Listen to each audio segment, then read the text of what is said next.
Let's get into the show.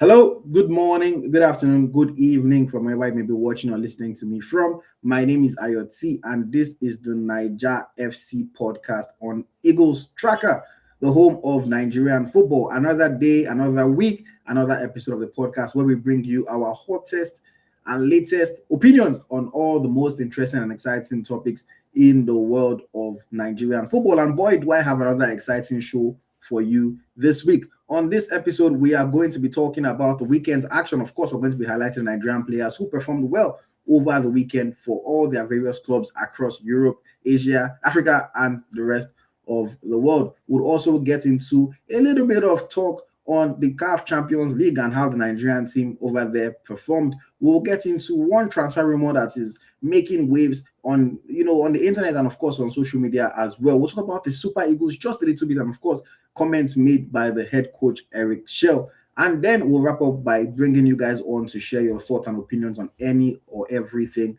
that we have discussed. So it is going to be a packed show. It is going to be an exciting show. And I want to thank you once again for joining me and welcome you to the Naija FC Podcast.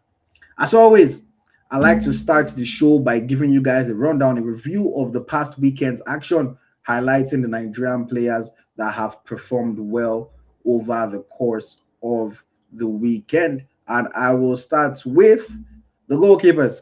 We had Chiamaka Anadozie, who made 4 saves for Brighton and Hove Albion in the English Women's Super League. But it was a mixed bag performance for her because as much as she made those 4 saves, she also made 2 errors that led to goals. And of course, we know that Chiamaka is one of the surest players when it comes to football in Nigeria, male or female. So for her to make 2 errors in a single match is very uncharacteristic.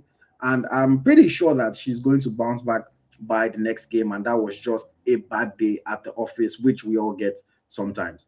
Another goalkeeper to highlight is Maduka Okoye. He made 3 saves, made 2 clearances, and he created 1 chance from the goalkeeper position for Udinese in the Italian Serie A. Shout out to Maduka Okoye for that one. But unfortunately, his Udinese side, after defeating Roma in their previous match, they fell to a 2-1 defeat against Lecce.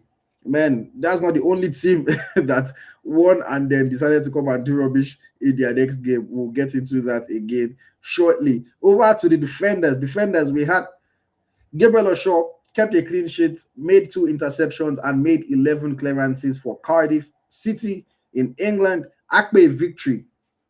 I'll just say Akpe Victory is a young player that I quite like because I've known him when he was still trying to hustle to become a professional footballer, and now he plays his football for ZTE in Hungary. He has worked hard, and he kept a clean sheet and also made 11 clearances for his side in the Hungarian MB1 or NBI, the first, the top tier division in Hungary. So if you are not aware of him, just check him out. Akpe Victory, again, young player, still coming up, but I just appreciate the resolve and the efforts that he has shown. He used to reach out to me a lot when he was still in Nigeria trying to make it in professional football. And now he has found his way to Hungary.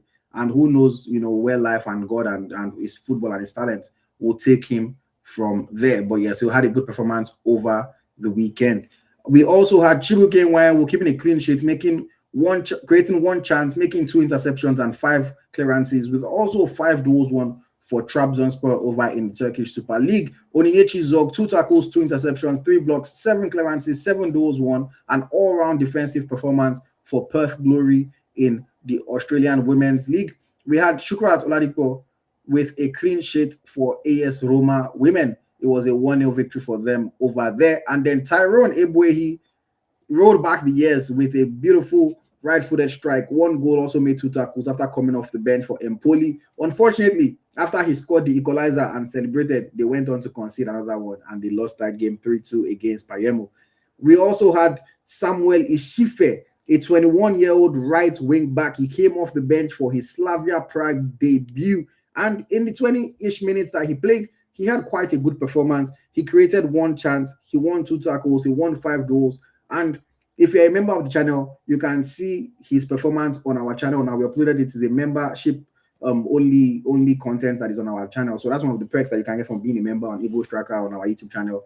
You get access to certain videos that are only available to members. So you can check out his performance on the channel. And yes, moving over to the midfield, Alex Iwobi, 2 tackles, 2 chances created for Fulham. Not the best game for Fulham though. We had Anderson, a City with 2 clearances, 4 goals, 1 for DVTK in Hungary. Andrew Idoko, 1 tackle, 6 goals, 1 for Hapoel Jerusalem in Israel. Nnamdi Ofobo, 1 chance created, 1 tackle, 2 blocks for Barnet in England in League 2.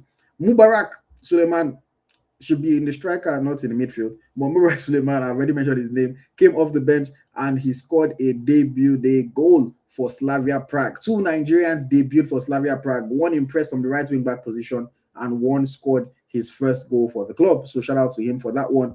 Back to the midfielders. Jennifer Echegini, she won a penalty and she won 8 goals for Paris Saint-Germain in their Paris derby victory over Paris FC. They face Paris FC again this coming weekend in the Coupe de la Ligue. So watch out for that one. Wilfred Ndidi, 2 chances created and 8 goals, 1 for Besiktas in the Turkish Super League. And then Rafael Oindika, good performance with 2 tackles, 8 goals, 1 for Club Brugge in the Belgian Jupiler Pro League. And then going over to the attackers, we had Mesoma Umejogo with 2 goals for Apollonia Fiel. John Okoli scored 1 goal for Al Hilal Benghazi. We had Victory Benyangba with 2 goals and 3 chances created for Genks under 23 team. We had Tolu Walashe Arokodare on target against Chelsea for Wolverhampton Wanderers in the English Premier League. We had Paul Onwachu with 2 goals and 2 chances created for Trabzonspor. Captain Paul Onwachu led Trabzonspor in the Turkish Super League. Victor Osimhen also on target with 3 chances created for Galatasaray in the Turkish Super League. Mohamed Tijani with 2 goals for Spartacus in, I believe Spartacus is in Hungary. Yeah, Mohamed Tijani with 2 goals for Spartacus over there in Hungary. Simi Wanko scored a goal and created 1 chance for Al Oruba. We had Umar Abubakar, 19-year-old, scored his first goal for the first team of Famalicão in the Portuguese league. So congratulations to him for scoring his first goal for the first team. Umar Abubakar, 19-year-old player. We also had Friday Etim on target for Fredericia. Friday Etim scored for Fredericia. Yira Collins scored a goal for KRC Genk in the Belgian Jupiler Pro League. Samuel Akere, 3 chances created for NK Osijek in Croatia. Abdullahi Tanko was on target for FK Pardubice in the Czech Republic. And then Rashidat Ajibade came off the bench to create 3 goal scoring chances that honestly 2 of them should have led to an assist. But yes, she came off the bench, played I think about 20-ish minutes for Paris Saint-Germain, and she had a decent outing in that game. So yes, those are the Nigerian players that were highlighting for this past weekend.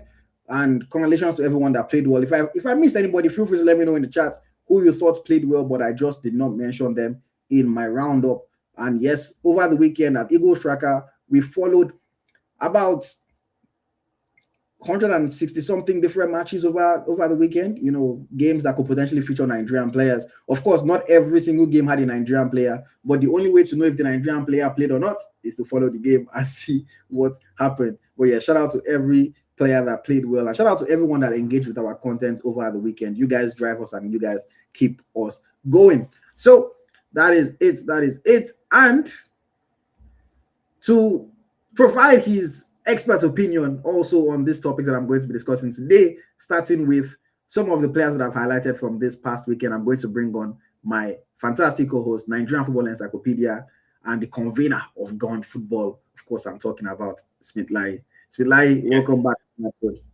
Yeah, nice to be here again. Another wonderful Monday evening.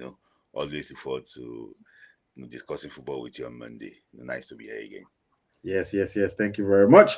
Okay, so let's get into it. I just finished doing the roundup of the weekend's performances, but there's a couple players that I want to touch on. Let's talk about Tyrone Ebuehi. I posted, of course, when he scored the goal, we posted his performance across our social media platforms. And it's funny, sometimes you post something and you don't really think too much about it, but then the comments yesterday flew, this guy, I remember him, this guy, nostalgia, injuries ruined him. On Twitter, people were really engaged, wow, Tyrone Ebuehi, blah blah blah. Even though he's playing in Italian Serie B, people were still excited to just see him scoring a goal. So what did you think about Tyrone Ebuehi rolling back the years to 2018 and scoring for Empoli in their 3-2 defeat against Palermo? He didn't roll back the years. He's not used to scoring goals. But shout out to shout out to Taron Ebue. I'm happy.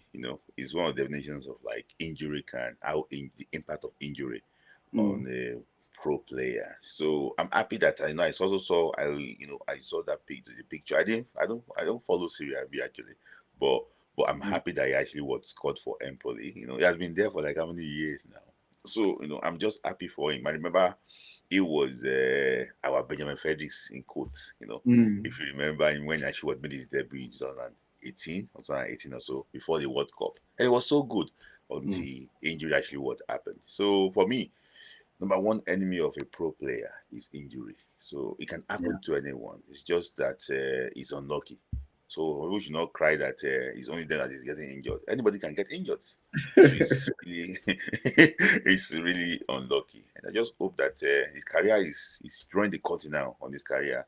So I just hope that he enjoys the time he has left. Yeah. For me, I don't know, boy, and I'm going to say it here, is the most talented Nigerian right back. I told you when we were doing that our what's it called, our all-time greatest Yeah. Nigerian player. I When told we're you, ranking. Yeah.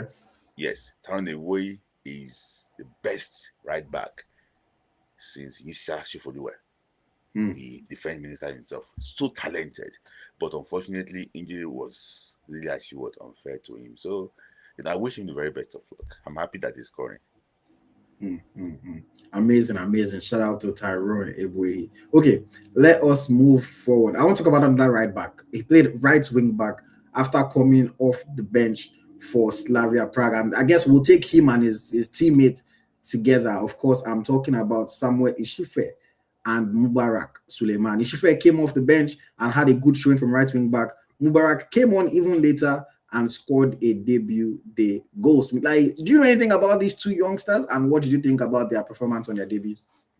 I watched the boy Mubarak playing for the under 19, against the Benfica in the UEFA this youth This league week, they yeah. do. Um, you know, football is easy for him. That's what I just put it.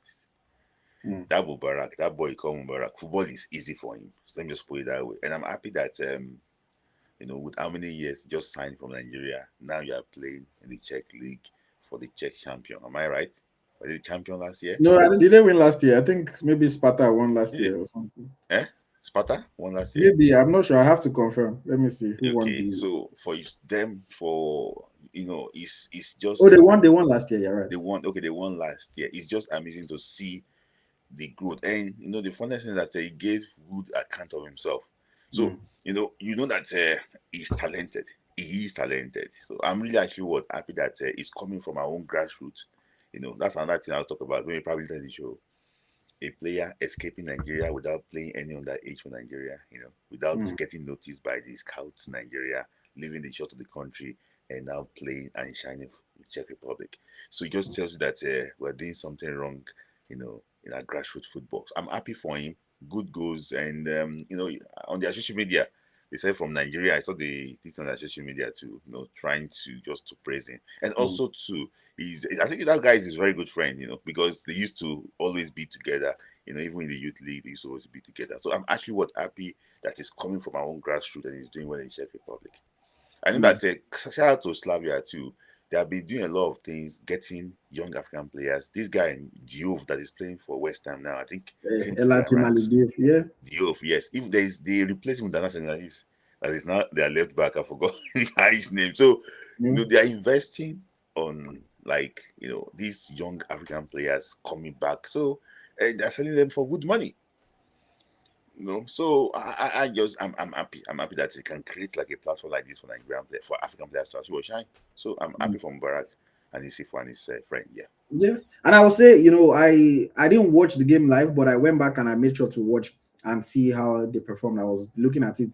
I even uploaded the video of Ishife's performance on our YouTube channel for members, and you could just see, Ishife is a guy that a lot of people that know him like, and they've been picking him up for some time now. But even in that debut performance, he just looked very comfortable. He was bombing forward. He has this long throw in him. I was thinking, okay, this is interesting. He has that long, how Mhm. Arsenal have turned throwing into, and it's not only Arsenal, but to be fair, how long throw in the Premier League now has become a weapon. He has that long throw weapon. From two of his throw-ins in that game, he led to two chances that they didn't score, but you could see Yeah. that, okay, this guy can be dangerous from there. He passes the ball well, pass and go. He just looks like an intelligent player.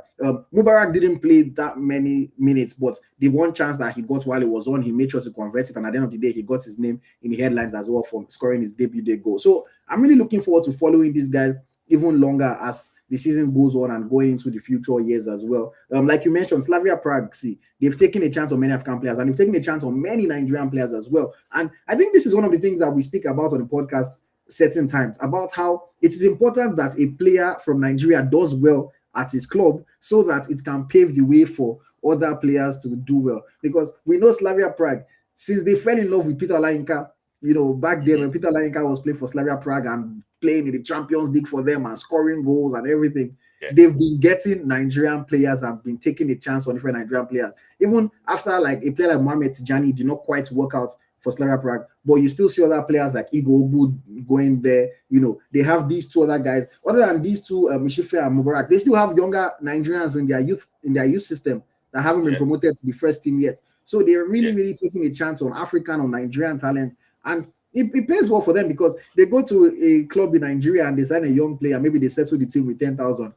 And Yeah. in a few years, they sell the player for 15, maybe even if it's 10 million, even if it's 5 million, even if it's 1 million, it's still a Mhm. massive return on their investment. So Yes. they're really a good team for developing young African players. And of course, Nigerians are not missing out on that as well. But yes, shout out to those youngsters for Yeah. their debut performances. Okay, let us move forward. Not quite a youngster. This is a Super Eagles player, but I just want to highlight him. We're talking about his tea time in Wolverhampton. Tolu Walashe Arokodare on target for the first time in front of his family. He said this was the first time that his family were able to come to the UK to watch him play, and he scored that goal against Chelsea from a set piece, right place, right time. You might say it was an easy goal, but look, sometimes why is it always the strikers that get into those positions? It's because of their awareness, it's because of the instinct, and he scored that goal. Unfortunately, Wolverhampton Wanderers look like they are Sure. for sure doomed to get relegated this season. So, Smilai, is a two-part question that I have for you. Number one is, what did you think about his overall performance against Chelsea? Not just the goal. What do you think about overall performance against Chelsea? And number two is, do you think that the way it is going, he will be able to stay in the Premier League even as Wolverhampton Wanderers are going down to the Championship? Overall performance sometimes depends on where you see it from. Mm. For me, I'm not. I don't want to say you start commenting again, on this post that maybe probably I'm a hater, but you know, it's just someone. It's just like your normal player that happens and everything. So any player that cannot do more than that, I struggle. That player struggle to impress me. But some coaches prefer their player to be there and just score those things because after all, it's goals that win you games. Mm. So um, for me, there's mixed feelings in overall performance, but the goal, I know, it actually what two the goal were. Talking about staying in the Premier League, you know, is difficult. It's difficult because if you want to stay in the Premier League, clubs that want to get him, they will want a player that will make them survive relegation. Mm. They will not want a player that will take them more relegation again. So I think they might be looking for a higher profile player, compared to, him. If he can score 10 goals, Premier League goals, before the season runs out, I think he's going to put himself in the top Mm. transfer So far, he period. has two Premier League goals. Yes, he can score 8 more. He has 2 goals in 21 games. In the remaining 17 games, you think he can score 8 more? In That's made a 13 games. that's sorry, because it's 13 games, because it's not like he has played all the matches. So we're Yeah. saying that it will score what 1 point something goals every game. He can score. He can. If he can score 8 goals in 13 matches. That's, You see, I mean, look, nothing is impossible. Let's not be like I'm talking down on him, but that would have to be like a crazy run of form. That's like the kind of form that like Calvert-Lewin is on right now.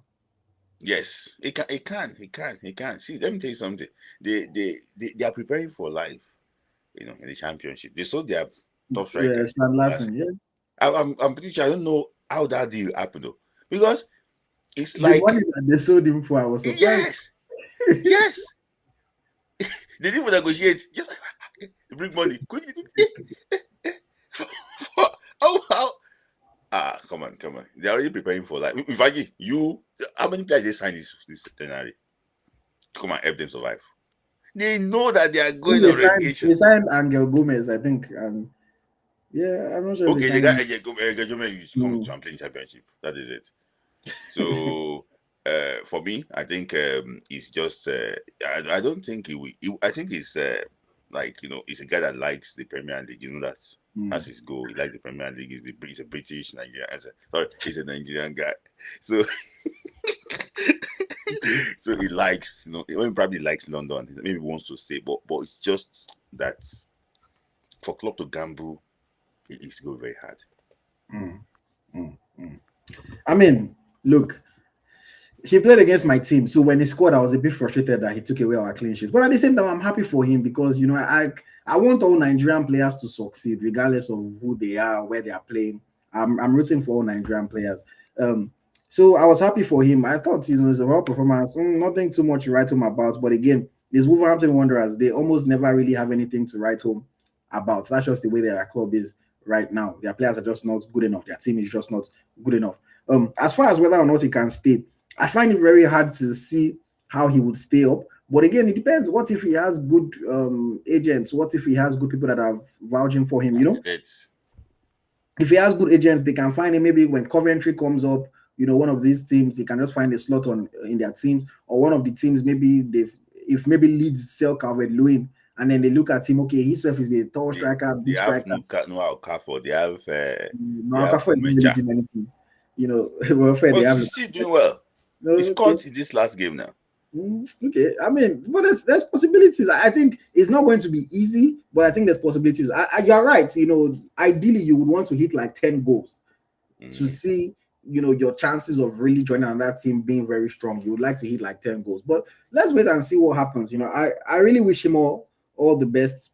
Again, it's unfortunate that he's going to get relegated, but look, if he's able to bounce back and get on his feet, or maybe what he might even want to go and actually play in the championship and do well in the championship and come back up. Because sometimes like players actually need this experience. I know that it's never easy to say, okay, players playing in the second division, but sometimes players actually need this experience. And a lot of the players that we see now that play for these smaller clubs, they had to really grind and come up to get to where they are today. You think of some of the top players, they've gone on loans to championship teams, to League One teams, and then they've played their way up, and now they're doing well for the Premier League team that they are in. But I would never rule anybody else. Like, even look at the Calvert-Lewin that we're talking about that is doing well right now for Leeds. Calvert-Lewin was once a player that people looked at as if he could not do well in the Premier League. After getting chance after chance when he was at Everton, a lot of people thought maybe he's never really going to be that kind of high scoring striker. But I mean, you look at him now and he's getting goals. So anything is possible. Anything is possible. Okay. I want to ask you a question because you've just mentioned some players now. See, AyoT, you know this thing too. Some players cannot play for the top 6. Their job is to help people survive relegation. I don't know if you remember that. Everybody on planet has their role to play. Not everybody can play. I don't know, maybe you remember all this. I don't know, maybe there's one guy called Patrick Bamford. I don't know, maybe he used to Patrick play for Bamford, Leeds. yes. So those type of players are in between helping teams get promotion, going back, and things like that. But for me, I just think that Aguero is a very young player. There's still a lot to improve, in his game. And he's learning in a very hard way now. Defenders are very tough, with him. So he needs to be very strong on the ball too.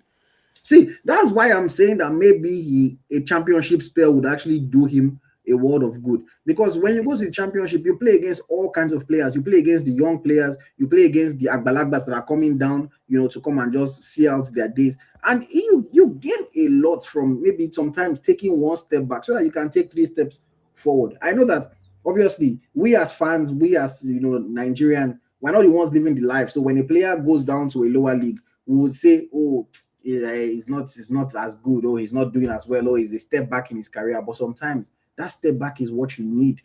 At least if you want to fire catapult, you first have to draw it back and then to fire, and go a long distance. If you want to fire an arrow, whatever, you have to pull it back. Even so, no matter what it is. So I think it might be something that actually helps him to project. Because again, if he leaves Wolves, let's say he signs for another Premier League team. Let's just imagine when he leaves Wolves, or if he leaves Wolves, he signs for another Premier League team.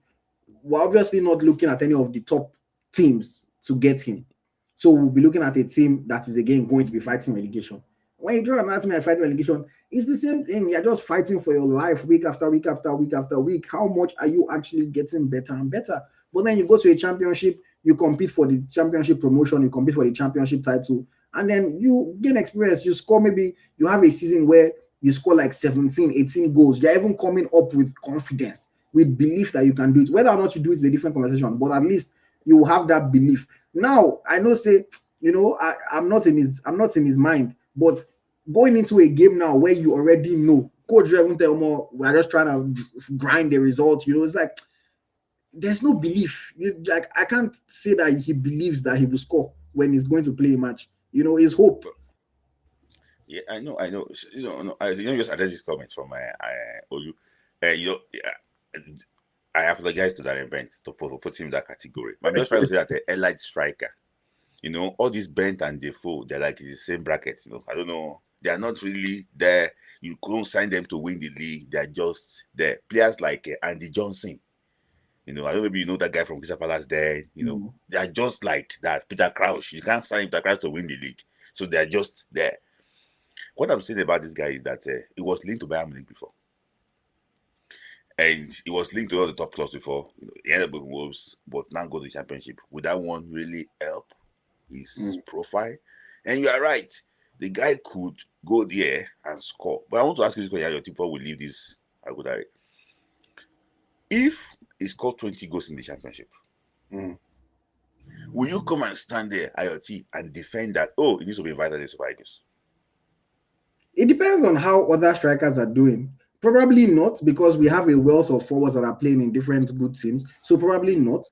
But again, if he's scoring 20 goals in championship and others are not doing well, then you might say he has a claim. I remember when Chuba Akpom was doing well in the championship, like we were saying, look, they should give him a chance, and that's because we did not have other people that were performing. So it really depends, But obviously, if Osimhen is scoring, if Onuachu is scoring, if let's say Duro Simi starts firing for Duro Simi, it will be in Serie B soon. But if other strikers are doing well, this guy that just joined Augsburg, Uchena, if Uchena starts scoring goals, things like that, then it will be hard to argue for him. But you never can tell. And just to wrap up on Tolu, a comment here from Charles. Charles says Besiktas wanted him, but Wolves priced him at 25M. I think they wanted to replace Tammy Abraham. Because Tammy is going home.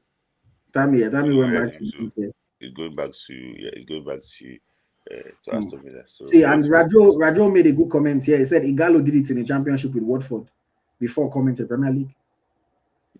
But Igalo joined the championship. Yakubu joined the championship club. It's not as if let me tell you something there. There's this adage. He said that if a male sheep, as also ram, if he walks backward, he wants to go and bring strength. Sometimes some ram can walk back and run away. So it depends on the nature of the battle. I mean, obviously, everybody is different. Everybody is different. I just think so. Everybody is different too. So I just think that he needs to weigh his options very well. Because if he didn't cut in the championship, it's going to be very, very hard. And it's very hard. You would just go to Eastern Europe or Turkey or something. Yeah, Eastern Europe. It's going to be very hard. Yes. Okay. let's move forward. Let's talk about another player. This one has never represented Nigeria at the highest level, but he's trying to create an opportunity for himself, and that's why he essentially forced a move to the German Bundesliga. I'm talking about Philip Otele. I'm trying to find his photo to put on the screen for you guys. Philip Otele. He made his debut for Hamburg in the German Bundesliga, and he got an assist on his debut. Yes, the striker had was a beautiful finish. The striker did a big chunk of the heavy lifting, but still, first an assist is the dream start for him. You know you have to say, and this is how he started at Basel. This is so could this be a sign of things to come? It's been like, what do you think about Philippe Otele's start to life in the Bundesliga? Good. I watched the game because Otile is playing, so I have to watch them. I really actually would like the way, it was trying to overdo something sometimes, but the nerves of playing your first game for a new club, so it happens. But he did well, and I was actually really impressed, especially getting win away from home too. I think it was 2-1 one time when I think the VR disqualified the goal of the other opponent. Yeah. So yeah, so I was actually impressed. So may it continue. Mm. He also had a chance to also, he wanted to score, but unfortunately, well, he didn't score. But I was really impressed. I'll be watching them now to keep a close eye on it. And I went back and I watched his highlights, but I didn't watch the game live. I always go like on Y Scout and just watch the players' performances if I'm not able to catch the game live. And he did quite well. He showed some brilliant moments, some moments where he made mistakes, but something that I always also use as a litmus test, honestly, just to know how the player performed overall is I go on social media, look, and I like to go into the comments of the fans of the club, because those ones, they don't care where you come from. They will give you their honest feeling on how you're performing. And I really, really saw a lot of Hamburg fans that were praising him. A lot of Hamburg fans were excited. I was just there clicking translate to understand what they were saying. But people were actually excited. I remember one comment that was saying, wow, we finally have a player that is not scared to move with the ball. Mhm. So I don't know what they had there before, but whatever they had there before, they surely think that this is better. And the Yes. overwhelming amount of comments that I saw from about his performance were positive comments from the Hamburg fans. So it makes me happy for him. It makes me excited for him, and I really look forward to seeing how he's going to perform going forward. I was trying to look at their fixtures for the rest of the season, and they still have to play Leverkusen, they still have to play Dortmund, they still have to play Bremen, to play Frankfurt. They play Leverkusen again at the end of the season, so they play Leipzig. So he has some games that, if he can really do well, he will really announce himself, Yeah. and they will sign him permanently. He has big games to play, so I'm really looking forward to it, and I really wish him all the best, man. Otele, I know his people, his agency. I know how much they really want him to do well. The guy is hungry, even though he upsets the Basel fans by requesting a transfer, and forcing his way out of the team, even though just on loan. It's because of the drive and the ambition that he has. He wants to play for the Super Eagles. So Hmm. he knows that he needs to be playing at a high level. That's why he's in German Bundesliga, and hopefully he's able to do well enough to get his chance in the future. Okay, let us move forward very, very quickly, and let us go to the Turkish Super League. Quick one, just touch on him. Captain Paul Onuachu. Another day, another 2 goals for Paul Onuachu. He has scored in every game that he has played since returning from the AFCON. That's 5 goals in 4 matches since returning for the AFCON. Smith Layi, your thoughts on Onuachu and his continued brilliance for Trabzonspor? Good, good. I'm really impressed with him. But I was surprised that he was the captain, of the team. Maybe probably they're trying to think about, maybe it was there initially. So maybe they're just trying to add those years together and see, okay, probably he's one of their most senior players. So Mm. good player. I think he has mastered the Turkish league very well. He knows exactly where to be, and I think he's the what's it called? His teammates too. They have like good understanding. Good, Mm. for him to like score nearly double of Victor Osimhen's Turkish Premier League, so Turkish Super League goal, that tells you that he's really in form. I even heard that Juventus, came for him towards the end of the transfer window, but Transport did not agree to that deal. He was ready to move again, to Juve, but they did not agree. Good for Nono Ashigu. See, one thing that you don't know is this: Belgium, Turkey, although Ashigu will score goals for you. That is one thing. He has mastered the league. He might probably even leave this Turkish league and be the legend of Turkish football, like legend of that Super League. Really impressed with him. Let him actually continue doing well. He might end up even being the overall best player in Turkey, this season. Good for him. And I think he didn't do badly too in the last in last AFCON. I think probably one of his most productive AFCON in history, because I think he scored his first goal during AFCON. AFCON first goal last one. So I saw his game, shows improvement and everything. So I'm really actually happy. Look at when he tried to dribble that guy, he fed that guy in the box. That is high level of confidence. He's showing that confidence. So but I've always told you people that Onuachu is a better footballer than people think he is. Not just his goal scoring. Like when he's playing freely, he actually has that ability to move and dribble and actually play the ball. Yes, he can be clumsy sometimes, but he has it in his locker.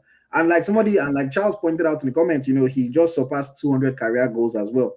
201 goals now. It took him 414 games, so not quite as fast as Victor Osimhen, but still he has also surpassed the 200 career goal mark. So we have to give him credit for that. And so far this season in the league, he has played 15 games. He has 18 goals. I mean, that's just fantastic. That's a fantastic return. And no matter what anybody thinks about Onuachu, no matter what anybody thinks about how he's performed for the Super Eagles of Nigeria, you have to give him his plaudits and say that he's doing very well. And we wish him all the best. We hope that he continues. Victor Osimhen, who you also mentioned, of course, was on target for Galatasaray against Rizespor. Osimhen now has 9 league goals in 15 matches, but also he has 6 Champions League goals in 6 matches this season as well. So they are both Onuachu has scored, I think, 2 in the cup as well as his 15 in the league. Victor has scored 15 total across all competitions this season. So both Nigerian players doing well, and we hope that it continues like that because we love to see it. We absolutely love to see it. Okay, let us move forward. Somebody said Onuachu doesn't know how to head for a 6-7 man. That's not very true. That's not very true because he scores a lot of headers and he wins good headers as well. So, because maybe you've seen him miss some headers, to say he doesn't know how to head, I don't think is factual. But sometimes too, he needs to be slightly better in his heading, because sometimes there's some things that you just see, maybe probably it's too tall, it doesn't jump enough, or I don't know.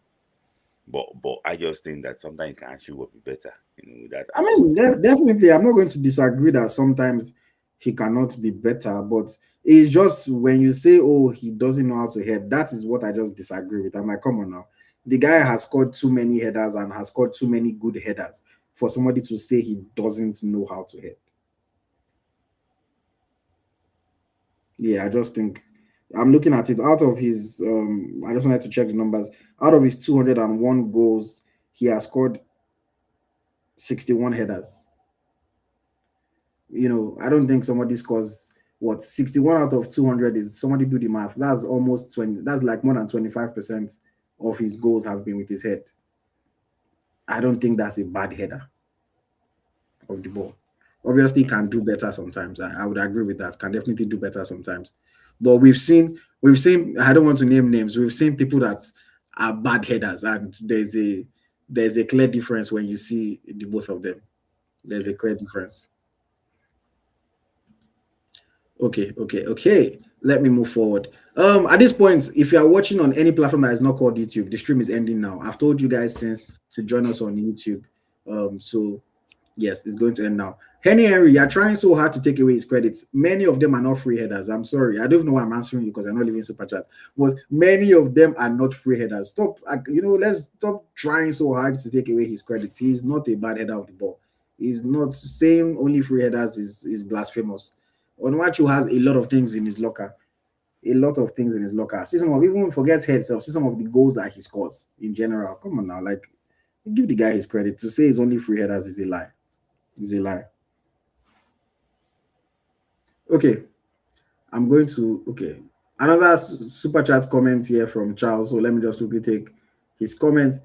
Okay, no, he's asking us, Charles. I'll take your comment later because you're taking us into a different topic altogether. So I'll have to come back to that. Okay, so like, let's talk about star boy of Nigeria. Well, one of our star boys of Nigeria. Before I give somebody else's title to him, of course, I'm talking about Ademola Adebobo Lookman.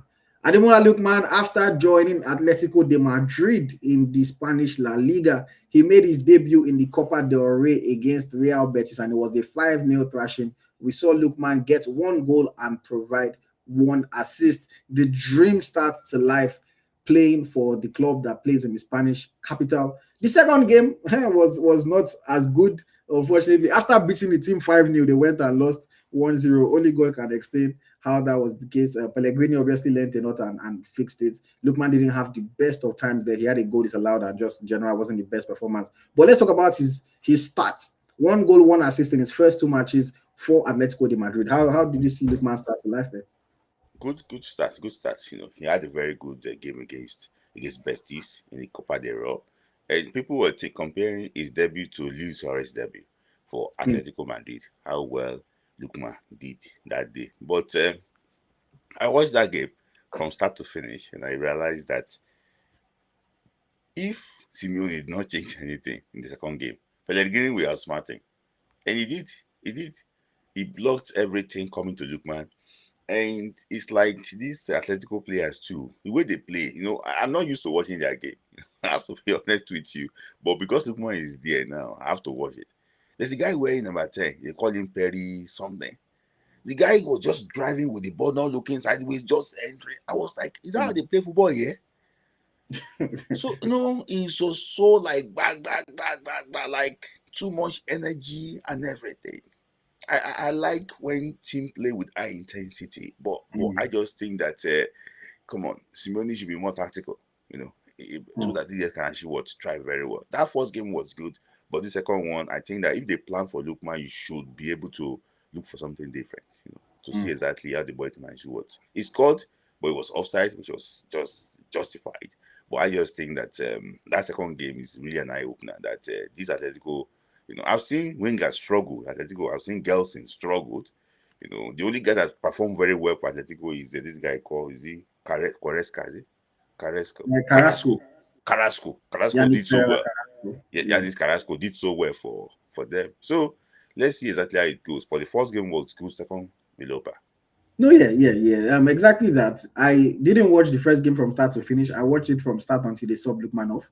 As soon as they subbed Lookman off, I okay, so let me correct myself. Start until they subbed Lookman off.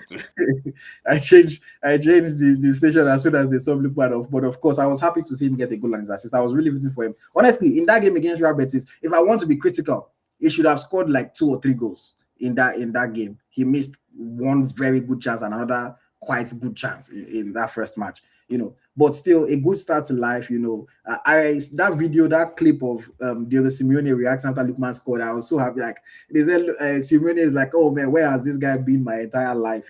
Just bringing in that quality. I was hoping that he'll be able to carry it and perform the same way. First game at the Wanda Metropolitano, playing in front of the home fans. It didn't quite happen for him. But again, God forbid that I'm going to start doubting Ademola Lookman's ability at this point, after he has shown me time and time again how good a player he is and the quality that he has. It was one bad game. I know that future games is going to be good. And what better way to show himself than in their next game, where they are going to be playing against Barcelona in the Spanish Copa del Rey on the 12th of February, 9 p.m. Nigerian time, 8 p.m. in the UK, 3 p.m. for me over here. And it's going to be an exciting game. Look, these are the kinds of matches that we want to see our players playing in. And this is the reason why we want our players, especially our best players, to be playing for the biggest clubs.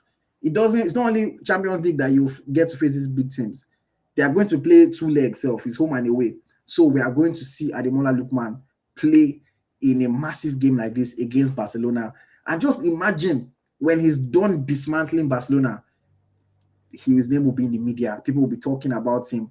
We wouldn't have to go and argue. Everybody will be able to see the evidence. and I'm really, really looking forward to it.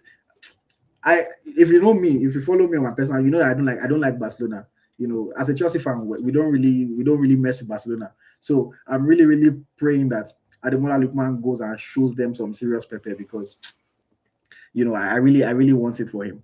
Okay, I think I have a comment here from Charles talking about Lookman and Atletico. He says, I think that Alvarez movement made them lose the game. Simeone's movement is very good, and it freed them up to bash him.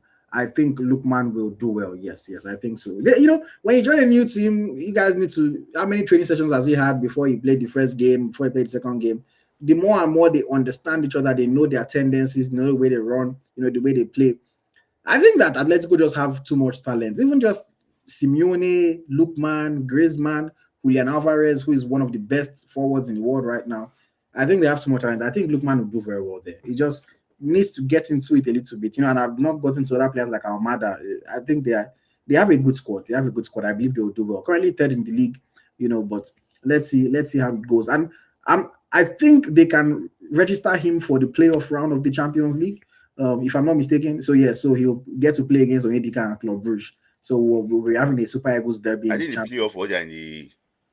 No, they're in the playoff. Not in the round of 16. No, not in the round of 16. Sorry, I was thinking about back already. Sorry. No. Let's go. They're in the playoff.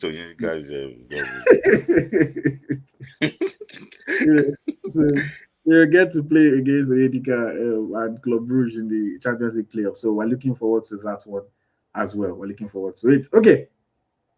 I think that's where I'm going to end the weekend review. Smith Layi, I don't know, is there anybody that I did not mention that you want to talk about from their performance this past weekend? No, I just talk about a player that did not perform, that did not play.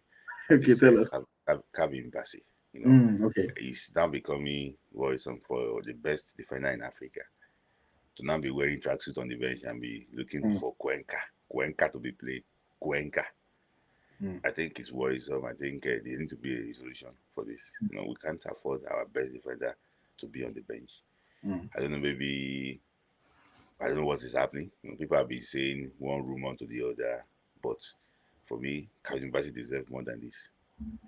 And that's they're making terrible mistake.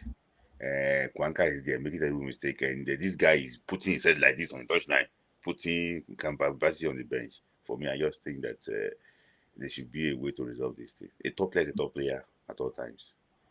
And, Alan self confirmed me that, come on, I think we look at it, that's one of the cons of the AFCON, unfortunately, because certain players go to the AFCON and they lose their spot. We look at the player like even Ebenezer Kinshomiro hasn't been able to get back into the lineup for Pisa after, the AFCON. So sometimes this is one of the downsides. If somebody else comes, even Chidozie was here, hasn't been able to get back into the Nantes starting 11 after coming back from the AFCON, and this is somebody that was doing very well for them. So sometimes sometimes you go to a tournament to represent your country and you get punished for it. We saw it with people like even since back in the day playing for under Antonio Conte, Mikel. Similar happened to him when he went to represent Nigeria at the Olympics and then he lost his place. So these things happen, but I think Kevin Bassey is too good to ignore. You might think something is working, but Fulham obviously have not been getting quality results recently. So I'm sure you'll get back there. I don't think any coach is dumb enough to just keep Kevin Bassey not playing for a long time, unless there is something underlying that we're not aware of, unless maybe there's an issue or maybe there's an injury or something. But 100% fit Kevin Bassey, no coach is that dumb, especially when you're not getting results. Sooner or later, you have to put your best defender on the field. So I'm not too worried. Let's see how things continue for the rest of the season. I'm not too worried so far. I'll just read a comment from Victor Coban because he's a member of the channel. He says, Lookman is a big game player. He will turn up for that Barca game. And Uche, also a member of the channel, says that Barcelona highlight is going to be a crazy day for Lookman. He says it's going to be a crazy day for Lookman. All right. Thank you very much to all the members of the channel, and also thank you to all the people leaving super chat comments. Let us move forward quickly. Let's go to the home front. Let's talk about the CAF Champions League. Unfortunately, our representatives, Rivers United, They've been knocked out of the competition after failing to win any of their 5 group stage matches so far. Tough times for them, man. 4-1 defeat against Pyramids. Honestly, expected them to lose against Pyramids, but not able to win a single game so far. Smilai, what do you have to say about Rivers United's performance in this year's CAF Champions League? It's bad. If there's anything to represent bad, I I don't know. See, um, I know that I've been watching CAF competitions for a very long time, and I don't think I've seen a Nigerian club disgrace Nigeria like this before. That this man playing the judge. AyoT, if you remember, I said it that if this team qualify, I will do a giveaway. Remember? Yeah. I said it here. I will do a giveaway because I know that from head to toe, nothing will happen. It's better that they don't even qualify for this group stage game than go and embarrass Nigeria. Imagine a Nigerian club losing 4-1 at home. This year has been horrible. Rem also lost like 5-1 at home. Yeah. So it's just very difficult. I've never seen, we used to take our home game very serious. But for it to come to this stage is extremely very bad. I don't know what else again to say, AyoT. Right from head to toe, it shows that there's a big problem we have in our local football. One, our coaches are not teachable. I know that you are too busy to watch the Rivers United game, but if you have watched their game very well, I don't mean I'm wise scout. If you have watched their game very well, you will know that they don't have any coach. And this is the same coach that the MPFA people are projecting to be Nigerian Super League manager. This man is the reason why we didn't qualify on the pitch to the World Cup. So it's just too bad, AyoT. The players are too heavy, they are not fit, they are too slow, everything. AyoT, nothing is going on back home. So this is like a reflection of what is happening back home in Nigeria.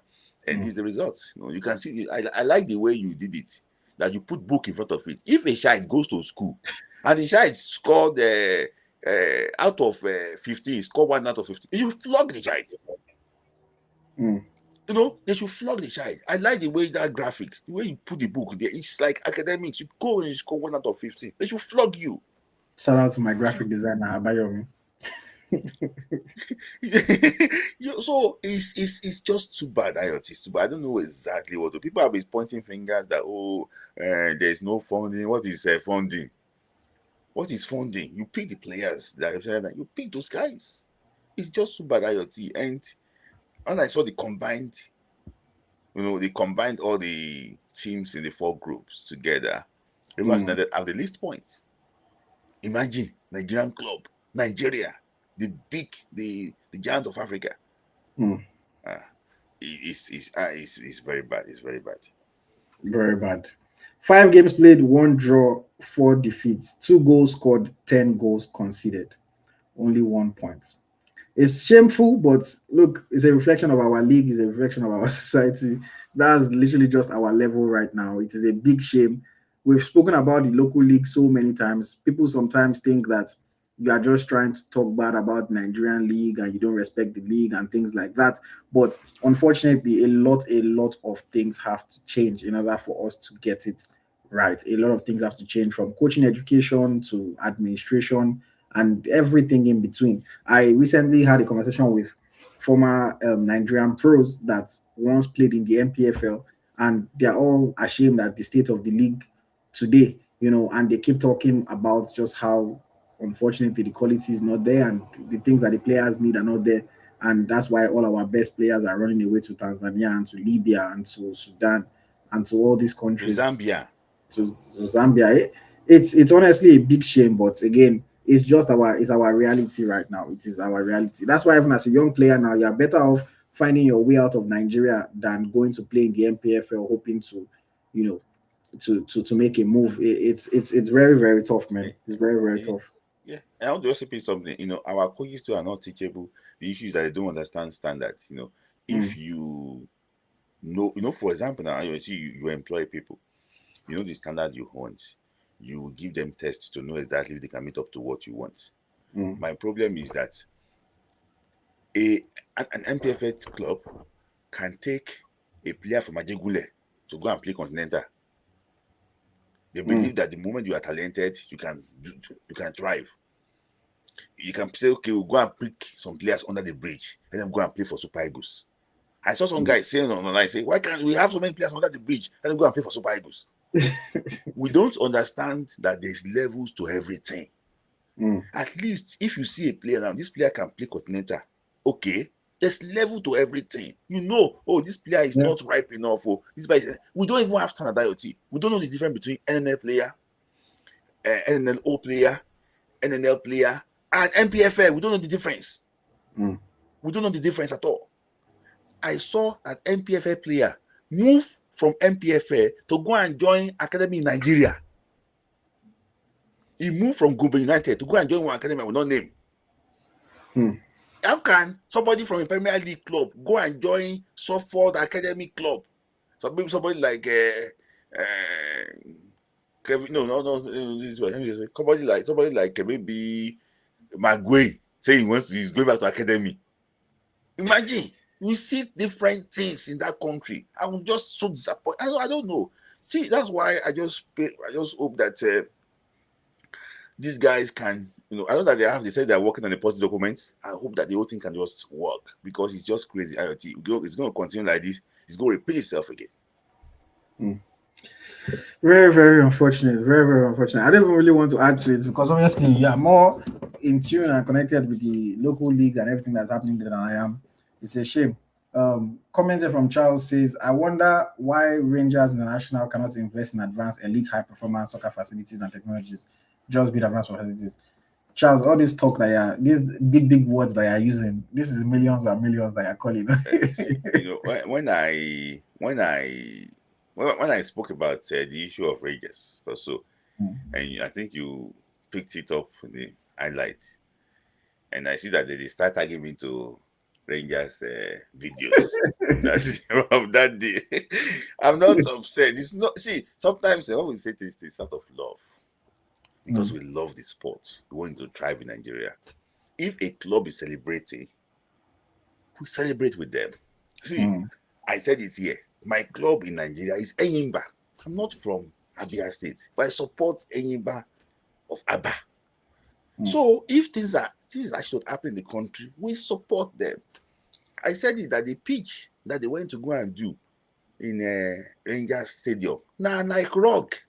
When you lay rug in your house and once contours, the person did not even feel the grass very well. Did not feel level it very properly. I said it, but it's not as if I'm picking on a particular person. No, it's our basic things. So for me, we need to do well. We need to do well. There's no infrastructure. There's nothing. We need to do well. Yeah, you're right.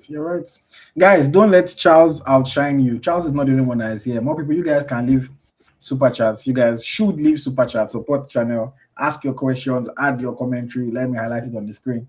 Don't let Charles outshine you. Some of you guys are here. I know you people are big ballers. So support. And even if you're not a big baller, every little helps. To keep the channel going, to keep us running our content, to keep us developing. So yes, please support with super chat. And even if you do not have the means to leave a super chat, guys, you know what is absolutely free? Likes are absolutely free. Whether you're watching on your mobile device, whether you're watching on your computer, whether you're watching on your TV, you can just take 10 seconds to hit the like button.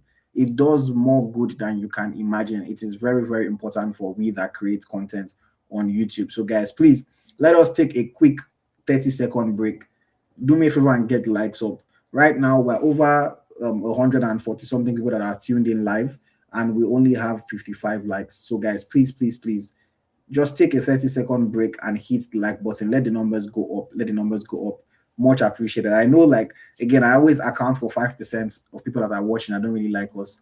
They just watch the show so that they can be upset. But the rest of you, the 95%, please do me a favor and hit the like button. It goes a very, very long way. Please. It goes a long way. Hit the like button, guys. Hit the like button.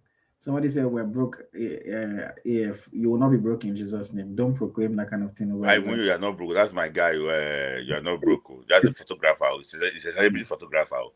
You are not broke. Oh. You know. Yeah, do super chats. Do super chats. I win. Okay, let's get the likes up. Let me see how we're doing. You guys are still not liking. You guys are still not liking. Only a handful of people have liked. Guys, let's get the likes up. Let's get the likes up. Let's get back into the conversation.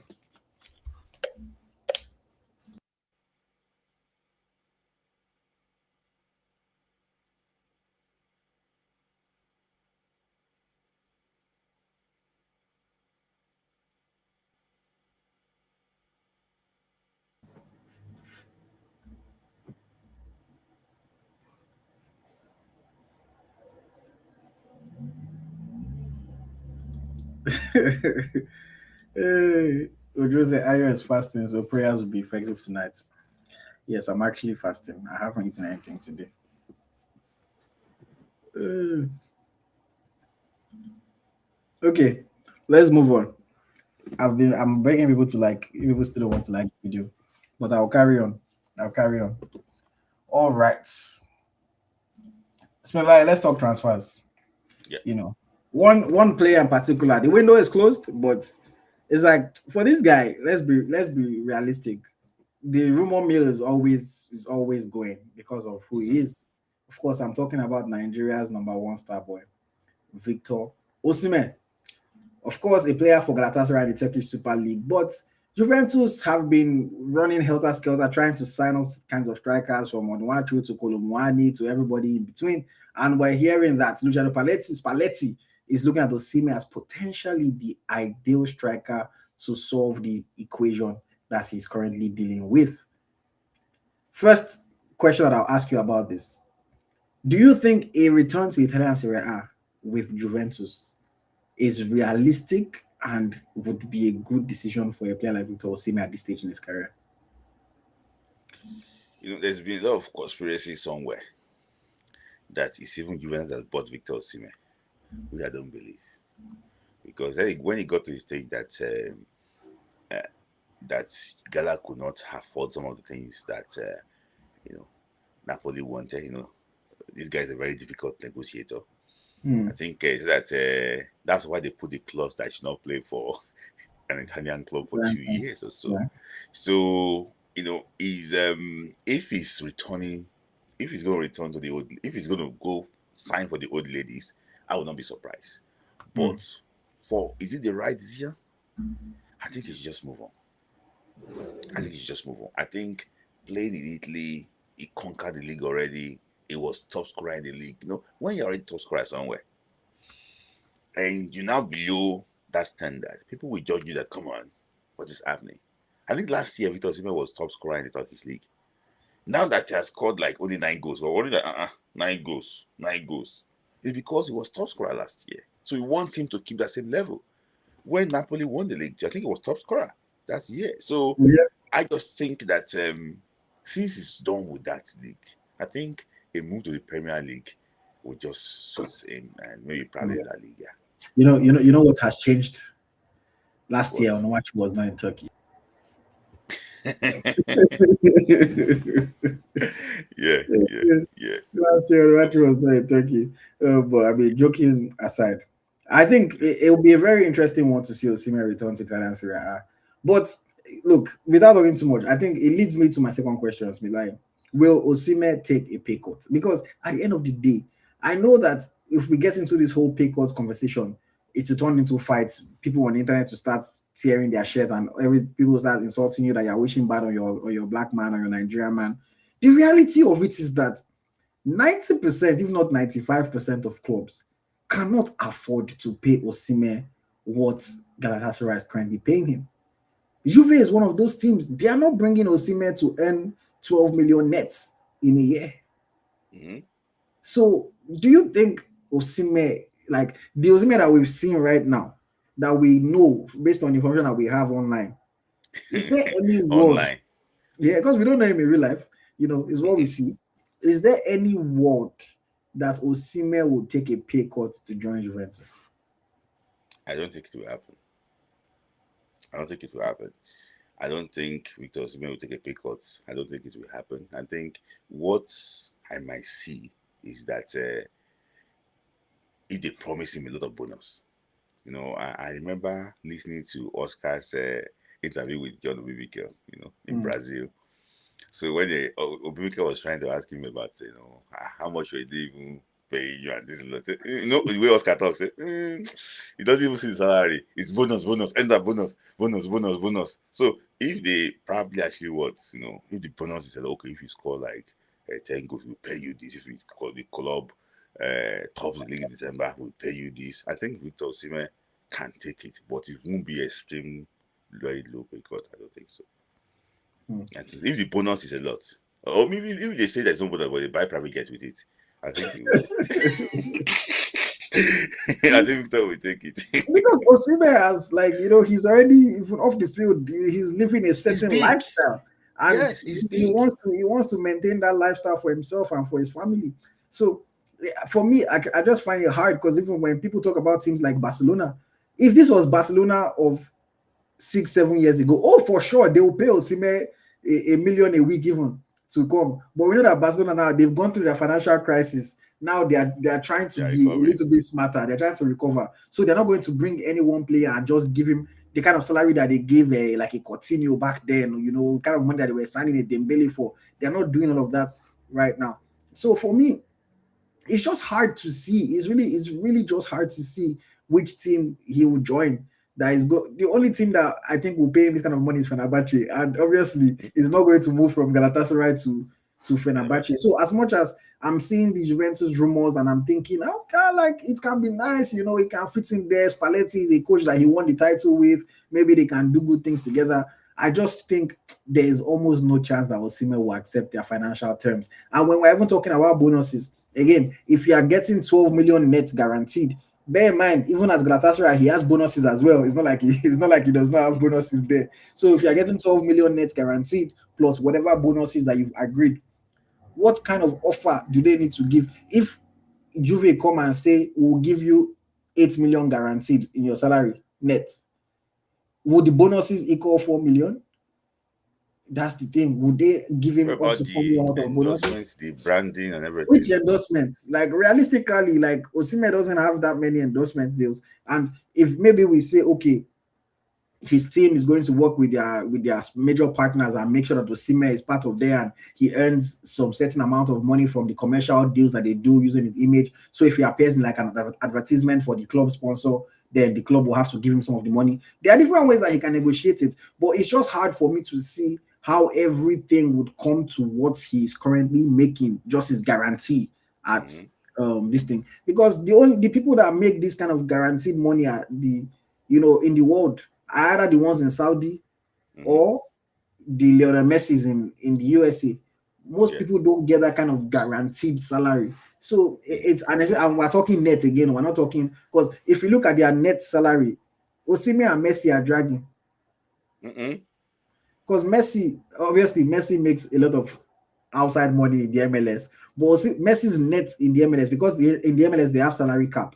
I think Messi's net is $20 million in the MLS. No, his gross rather is $20 million in the MLS. Converted to euros, $20 million is like what? Maybe like 14, 15 million. Yeah, 15 million, yeah. 15 million euros, and that's gross. So net, by the time they take out taxes, it's dragging with Osimhen, if not even less than Osimhen's guaranteed net salary. So it's just hard to see. It's just hard to see. Somebody said Lookman netting is 12 million in Atletico. I seriously doubt that that's possible. I don't think they show that his net is 12 million. I was wondering is that possible? I seriously doubt that it's possible. I seriously doubt that it's possible. Net of 12 million, I seriously doubt that. Of course, we don't know exactly right now, but we'll probably find out in the future. But I doubt that it's 12 million. I'm trying to see if I can find some information online about it. But I seriously doubt that it's 12 million. I know that they're obviously paying him, significantly more than he was making in Atletico de Madrid, but I bet in Atalanta.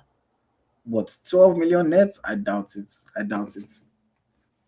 If Atletico even agrees to pay a Lookman the 12 million net. Imagine when it's time for Alvarez, if they want to renew contract, what is Alvarez going to ask for? What would the Mm-hmm. Griezmann be collecting? I doubt it. I seriously doubt that. You know, somebody is saying so. Uche says is about 7 million. Victor Kobam says about 8 million. That's more possible. That's more realistic. Mm-hmm.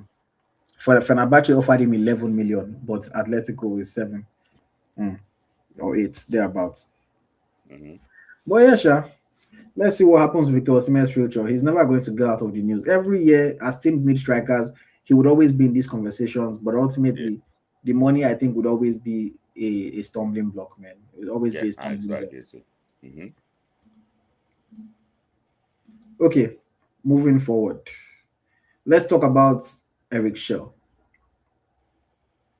So there's two comments that were circulating on social media that were accredited to Eric Shaw. One was an interview that he did with RMC Sport, Yeah. where he was addressing the Osimhen Lookman incident. He didn't really talk about it, but addressed it and just spoke about how Victor Osimhen is a fighter and he always wants to win no matter the situation, no matter the game. He wants to win, even in training, he wants to be the best. And that when they had that bust up, that it was nothing serious. He said he didn't even need to come in between, that the Osimhen went back home, cooled down, they spoke about it, and everything was fine. The video was published by Osimhen's Twitter PR man, and everything. And Who is the chairman? I'm not mentioning anybody's name. Everybody knows themselves. But I think for me, look, when I saw that video, somebody even after I saw it, I kind of put it. Somebody now sent it to me again. I see. Have you seen this video? And I think for me, the important thing is, look, we all know the way Osimhen is. We know Osimhen is a fighter. We know Osimhen is a hard worker. We know Osimhen wants to win always. I don't think anybody can deny this. Yeah. But I think it is also important that we can also objectively say that sometimes he crosses the line a little bit, or sometimes he's towing the line very dangerously. Mm-hmm. I think we can all see this and be able to, and we should be able to say it.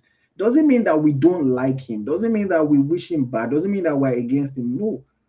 I think it's just the reality that sometimes it goes a little bit too far. I know that he always wants to win, but like I said after that game against against this thing in the AFCON, when the whole thing happened with Lookman, like I said, in that moment, it was a bad look. Whatever his intentions were genuine. I know he cannot have been insulting Lookman.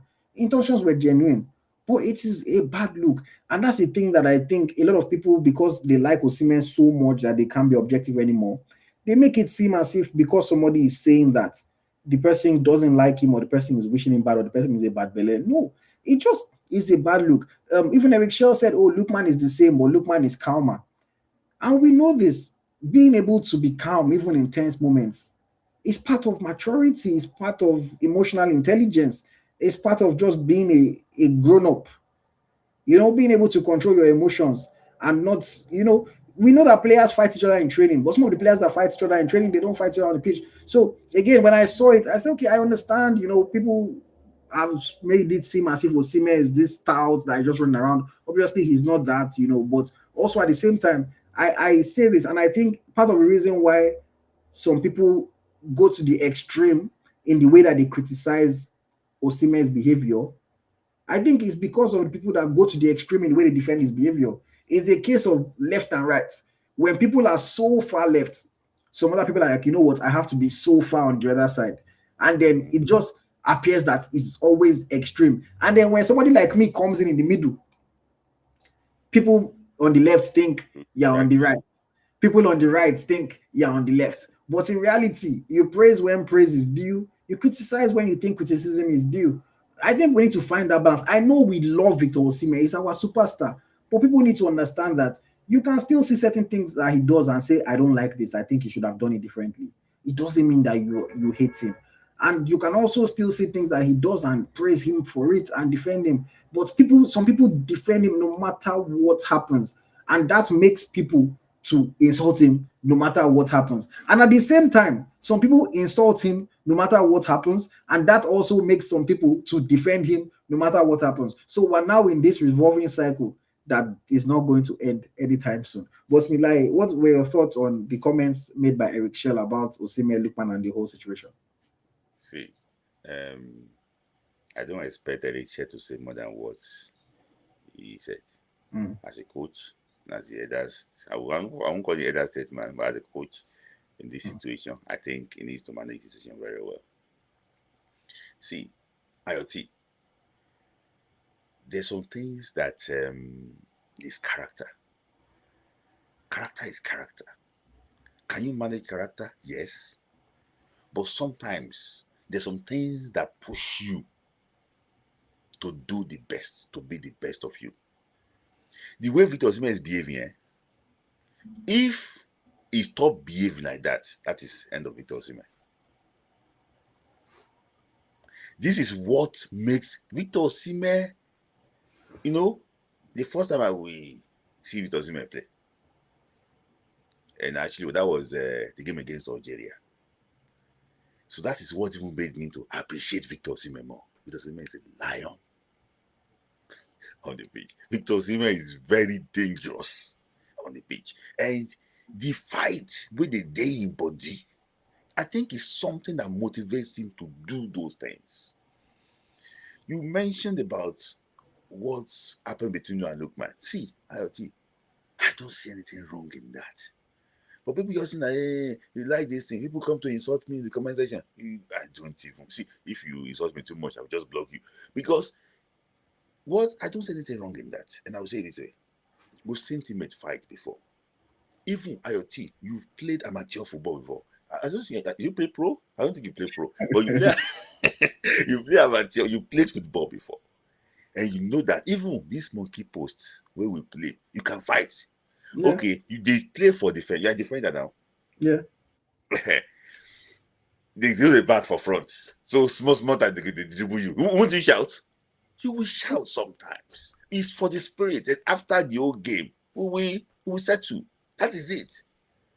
So what happened there is I don't think Nigeria made it because it's Victor Osimhen, and anything that's the right Victor Osimhen on, he's going to spread like wildfire. That's the reason why I think a lot of people just took it differently. But Smith Layi, Eric said something. Okay, go on. That, and just 1 sec.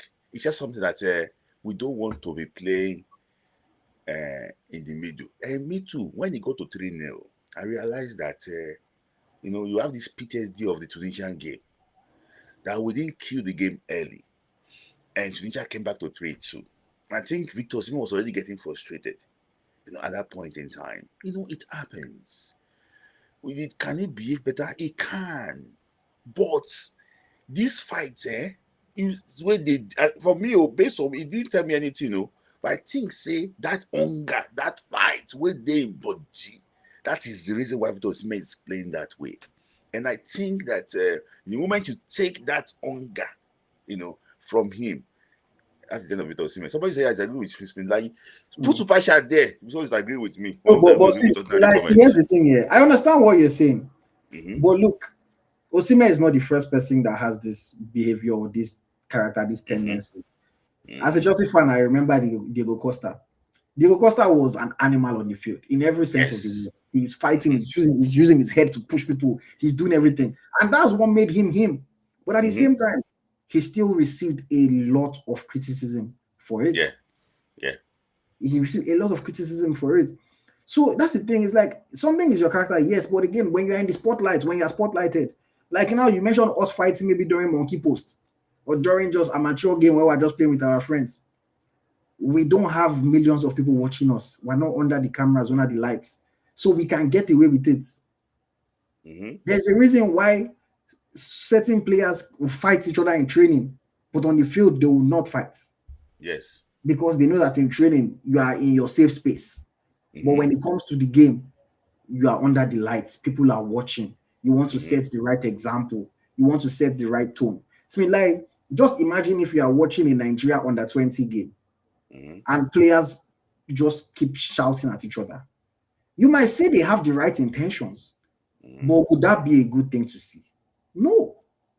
And again, that's the thing. If we say, okay, because he's Osimhen, so he's allowed, then why don't we allow a young boy come about at 17? Because it's just not the right way to deal with things in the moment. Is he who he is? Does he motivate him? Does he spur him on? Yes, it does. I'm not debating that. But I think that it can and should be more controlled in certain situations. And again, sometimes when you talk about it, maybe it makes it sound as if in every single match he's fighting somebody. It's not like it's like that. But again, when somebody has the same tendencies, it becomes spotlighted over and over again. That's the reason why you look at maybe like a Moises Caicedo. The day he makes a bad tackle, people start talking about Caicedo is always injuring people, blah, blah, blah, because he has made a few bad tackles and has gotten a few red cards in the past. So they look at it like that. Some of players that maybe like a Gabriel Jesus now that people think he's diving. The day they even foul him now, they will not give the free kick because they will say, he's a diver, he's diving.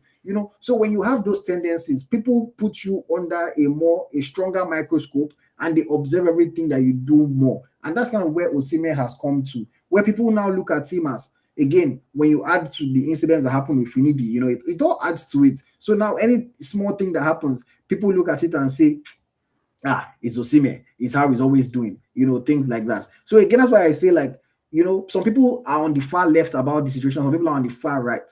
And I think that more people just need to be in the middle where you can just be objective and say, look, it's not like he has the right intentions, but sometimes it can be more toned because everybody they vex for pitch. So if everybody starts reacting like that, we're just going to have chaos. Let me take a comment here from my friend Olu, Nigeria Football Weekly. Shout out to Olu. He says he needs to be more emotionally intelligent. Hearing insider details, I can almost see why he went to Gala, where everyone would always revere him. And for me, that's just the thing. Like, I just think it's just pick. You can't be vexing all the time or a lot of the time. If it happens, like for example, if maybe one day Rhys James, I'm using Chelsea because I'm a Chelsea fan, but let's say Rhys James should shout at Enzo, something happens, Rhys James should shout at Enzo. That would be like, wow, like uncharacteristic behavior from Rhys James. It'd be a surprising thing. Mm-hmm. But if Jackson should shout at somebody, they'll say, Jackson has come again. It's just the thing. Some people, when it happens too often, it creates that perception that you are a troublesome person. Somebody said that he's fighting Lookman. He had this agreement. No, they didn't fight. Fight is a strong word, but they had a verbal altercation. A verbal altercation is different from fight. So some people that is now more teachers. Idrissa Gana is the one that went and slapped. Yes, now some people that are now moral teachers, moral lesson teachers, that now miss integrity on Twitter, on Facebook, and YouTube. They had, but I'm not saying you should justify Osimhen's behavior, but they had so bad character, very bad character. See, I'm not signing Victor Osimhen here, but see, I understand the whole situation, and I know exactly how the Nigerian press behave when it's Victor Osimhen. See, anytime Osimhen is on there, people start masturbating because some people like that. Yes, now AyoT, See, it's just his words. People like Chess and Azodo. There are a lot of people like that. But that's life. If Salah does something bad, that Jamie Carragher is there. He's excited. He's excited. Yeah. So we know that's why the whole world. I know this guy. I know exactly what he could be going through. That's the reason why I'm just trying to see all these things. See, let me tell you something there, and I'm going to say it here. I like a striker that fights. I like a striker that creates fear into opposition. And I like a striker that does everything. See, there have never been a game, AyoT. Osimhen has played for something games for Nigeria. You cannot force him that he wasn't committed in any game. Can you say it for any Nigerian player? Can you say it? You cannot say it. Let's move on quickly because this discussion will not end. Shout out to Adedotun. Thank you for the super chat. We appreciate it. Adedotun says, we teach people how to react, but some persons need to watch how to react. Michael says, AyoT Smith has said it all. If you want less of Osimhen, just make him the captain of the team or tell him not to be himself. Again, I think see again, I see like with like Michael now, like I respect your opinion, but this is the part that I don't understand why some people cannot understand. Nobody is saying we want less of Osimhen, but again, he needs to understand that in certain situations you cannot react like the way you might want to react. It's the same way you can be a hothead, but we know if you go to your office now and your guy is vexing you and your guy is doing something, are you going to just go and shout at your guy? No, no, because you know you need to collect salary at the end of the week. So you can learn to not react in certain situations and be more aware of where you are, your surrounding, things like that. So it's not impossible, you know. Mhm. So it's not like anybody is saying he should not be himself or he should not. But again, if Osimhen, and again, I want to end this conversation, but like if Osimhen was not as good as he is, many people that are agreeing will not be agreeing, you know, because again, it's because he produces, you It's know, that good, and we you like know, that. but that's what I'm saying. But if this is behavior that we say, oh, it's fine, then by the time you have a team of 10 people that behave like this, you will see how it throws everything into chaos because at the end of the day, you realize that okay, it's not really fine. You know, we have yes, they've always been hotheads. The likes of Zlatan was a hothead. You know, the likes of Balotelli was a hothead, and when they were good, everybody kind of accepted it, but they still got criticized for the behavior. So Mhm. Osimhen is not above criticism. That's the I whole agree. thing. It's not as if I anybody hates him. It's not above criticism. agree. Okay, Huh? let's talk about the second thing that second set of comments that were attributed to Eric Shell, talking about the Super Eagles team and saying that it is hard for players to break into the Super Eagles squad currently because he is building a core. He's building a core, and it's hard for players to break into the squad. We've seen some players come in here and there, but many of them have been dropped along the way. Maybe only Benjamin Frederick and Akko Adams that have really come into the team and established themselves as regular members of the team. Of course, Benjamin missed out on the AFCON due to injury. So, like, what are your thoughts on this? And I will ask you a two-part question. So, your thoughts on the comments, and also, who are the people that are making up this core of the Super Eagles? The regular suspects. The regular players, the back line. He said something about the way the team press the ball, and I saw that against Algeria. When Wilfred, when the five at the back is stable, the ones is like when they want to press like 5-5, they just go after the opposition and what defenders. So in my opinion, I think that though Ola probably didn't play during half come, but I knew that it's probably the first choice of Eric Shell as a right back. And you know that Fredericks will always partner Kevin Bassi in that central defense line. So maybe Bruno has displaced Sadusi now because I think if Bruno interprets the game more. So he's building a core. He's building, I would say, like a gang of players because I read one piece by a Canadian journalist. It's a how in Nigeria. The some part that speaks English. So he wrote one beautiful thing about Nigerian national team that this team can easily play in the semi-finals of the World Cup if everything is spot on outside, and also if everything is spot on outside, we have the talents to the cause there. So all this indeed in the midfield, with Osimhen up front, Lookman Iwobi is trying to build like a gang. And I think I can last Nigeria for a while and probably even win the next AFCON in Tanzania. So he mentioned players like Rafael Nyedika. Though they might play the same position, but they are different players. He said that Wilfred will clean up, but tactically, this guy is very good, Onyedika, but he does not do the job of Friend.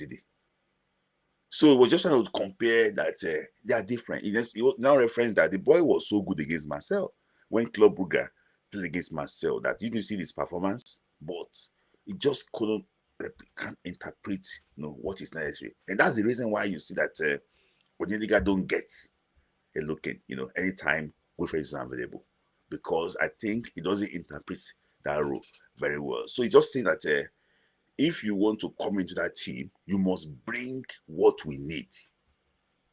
if you want to come into that team, you must bring what we need, and that is the reason why it becomes very difficult for young players to actually to break into that team.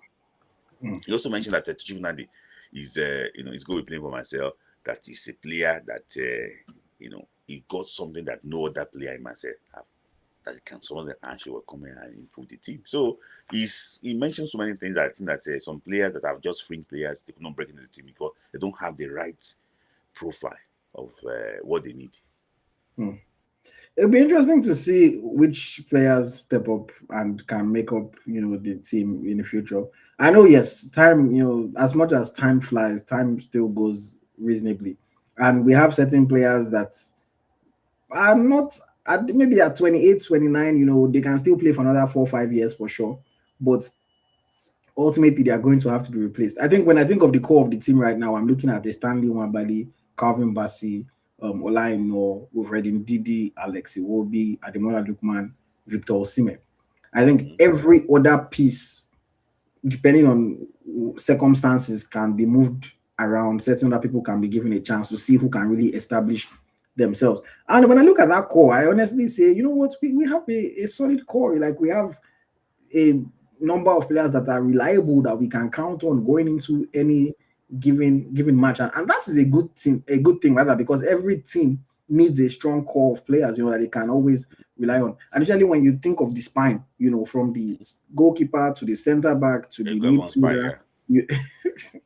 you you need a strong spine, to build a team around. So I think that's a really good thing. The you know I just hope that we can see some other younger players that can step up, that can try to stake a claim in this team, whether it be from the wide positions or whether it be, even in the midfield as well. Because as much as an Oyedika or an Anadi, those guys have not yet established themselves in the team. And Mhm. if a young player can rise to the occasion and can show himself, that maybe burst onto the scene, it could be interesting to see how a player becomes a part of the Super Eagles. So, I have nothing negative to say about what Eric Shelley. He's building a team. We have to give him the tools that he needs to keep building. If he tries a player, doesn't trust the player gets dropped. If he trusts the player gets to continue to be a part of the team. And I think he has the right approach to it. He has the right approach to it. It's just a matter of seeing which players are able to rise to the occasion and are able to get the opportunity. Let me just quickly acknowledge two new members of the channel. Thank you for joining as members of the channel. We have Skill Carl, he became a member, and we also have Buki, also just became a member Okay. of the channel. Thank you very much. And Buki also left a super chat comment here saying, "Is there any new players that Eric Shell is looking at?" Like, do you have any information about this? Any new players that are being Yes, looked at? he's working on players that he thinks can improve the team. Uh, he's looking at it in one area. I think he spoke to his representative. Don't forget he plays for Olympic Marcel now, and I think Eric Shed lives in Marcel also. So it's like and the boy also came out in that interview that, oh, come on, I'm aware of the Nigerian player that played there in the past. I'm aware of within a rumor, like Tai Taiwo and so on. So he's trying to talk. If you want to get international to play for Nigeria, I think this is this is the right time when he's going to be Yeah, waking up and be he saying, never blew yet to capture him now. eh? I say he never blew yet, so this is the time to get him. At least he's gonna be sleeping and waking up and saying share. He said share in Nasdaq. He said share in Mm. the store. He will say hello to each other. It's gonna be with him all the time. So for me, he spoke to Ennis. I'm just gonna say it. Talking to the Bradford, the right back too. I don't know the reason why. Maybe he probably just want like a bigger profile. Maybe there's something that the boy is can add to the team. So and I think the boy in Burnley. So he's just looking at because I think that Onyeka spot is probably up for Which grabs. boy in Burnley? Let's tell people the name now. Leslie Okechukwu. Mm. So I think Onyeka spot is probably up for grabs. I don't know the reason. Maybe he probably wants a younger player in that area, so he can actually want to play well. So I think he's looking at four players, and I think I've mentioned the four players he's looking at. Mm. So So he really wants to build this team very well. mm. It's be interesting to see. Leslie Ugochukwu, look. I don't know. I'm not convinced, but I'm not getting paid to decide these things, obviously. But for me, I look at it that anybody that is doing well enough at their club can be given an opportunity and see how the person performs given the opportunity. Personally, I'm not convinced about Leslie Gochuku. In one area, I mean, I think we all know the quality that Waneri has. What is he? 19 years old now, so he's somebody that is just getting started, and he has shown us that he has a lot of talent, and he's going to get better as he continues to play and develop as a football player. So I don't think there's any Nigerian that would be opposed to Waneri becoming at least getting to start to play for us now and see how things continue to progress. Just let's just capture him so that England, because the Not truth that is I keep it somewhere. that you can even keep him somewhere just in case, because if he continues the way we think he is going to be, he will eventually play for England. That's the Yeah, reality. yeah. So it's only if we can capture Except it him. also say yo. That just deviate. Yeah. Yeah. So it's just about if we can beat them to the punch. Yeah. That's the important thing. But yes, thank you for that question, for the super chat comment, Bookie. Appreciate it. All right, all right, all right. We are about to hit the 2 hour mark for this stream, so we're going to wrap up. Um, Now I'm going to put the link up, so if anybody wants to join calling to share your thoughts on the show, you'll be able to do that. You'll be able to call in. Just make sure that you are fully clothed because with sometimes people become here shirtless. We don't want to see your chest. Make sure that you are fully clothed. Make sure that you have good lighting. We can see your camera is on, and you'll get your opportunity to share your thoughts. You get your opportunity to share your thoughts. If there's any woman that's watching, any woman, any female, we always like to get the opinions of the ladies as well. So please do not be shy. Feel free to join us as well if you're female. Sometimes people feel like it's just men that are talking, and sometimes we want to get the feminine perspective on these topics. And of course, women watch football as well. Women know football, so we want to hear from you. Okay, Smila, is there anything that you want us to talk about that we haven't already touched on? No, I Just think well, actually, what picked on like everything is just Eric mm. Chair saying he wants to be the Real Madrid coach one day. So, which is um, I'm happy that I'm hearing that from him. Shows that he's actually very ambitious. Let's see exactly how the dream goes. Let's see how it goes. Oh, okay. Another person became a member of the channel. Shout out to you guys, man. AY Philly the Great, member of the channel. Everybody joining on Flamingo. You can also sign up for Mhm. Falcon or Eagle. But I appreciate it still. I appreciate it. I appreciate it. Yeah. Thank you But, for but joining. actually, I want to ask you a question myself too, because Yeah. so that I won't say I want to go and call in and ask you. What is going to happen to the WAFCON? When you say what is going to happen, what do you mean? What are we going to play WAFCON next month? We're going to play the WAFCON. The NFF has already been reaching out to players, making arrangements, talking to certain players that will be part of the team. Okay. Everything that I'm hearing from Should we players, book our flight as to far as what Morocco? I know, was it when I spoke to a player, she was telling me about it. The NFF is already ahead of it. They're making arrangements. They're talking to them. They're planning. So right now, all plans are being made to go to Morocco. So Okay. unless something just changes all of a sudden, but the NFF are already putting boots on ground, are already making arrangements, getting everybody ready, telling them to get ready. So I believe the WAFCON is going to hold in Morocco. And that is that's going to be very interesting to actually want to Yeah. see them play that. Okay, Charles is telling me, sorry, because Charles had asked this question in Super Chat. I said I'll take it later. Thank you for the reminder. Smilai, Charles is asking about the Democratic Republic of Congo.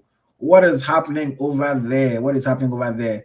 This is Anything, our appeal to FIFA. Is there anything that's going on there? anything as you said this thing last in the last show, anything that is said here, anything that people are discussing on different platforms here is rumor.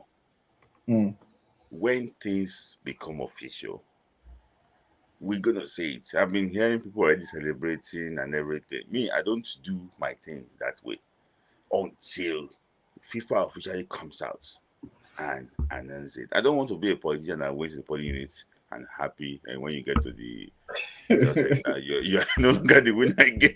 I don't want to be that type of person. mm, Is this I want to talk about? Like, let's wait for the announcement, and when the announcement has what come, all those small celebration underneath. But I've made some calls to some people that actually what mattered about this issue. I mean, listening now. they already think that this thing is probably going to be in favor. I think you heard what my man talking about that same situation again. But for me, until this, I see the official letter from FIFA that this is what is happening. Then everybody is panicking. See, DR Congo is not playing friendly game in March because they are waiting for this. For qualifiers, Jamaica are asking questions and that who are they going to play in this match window? Nigeria is not, as at now, there's no friendly game in March.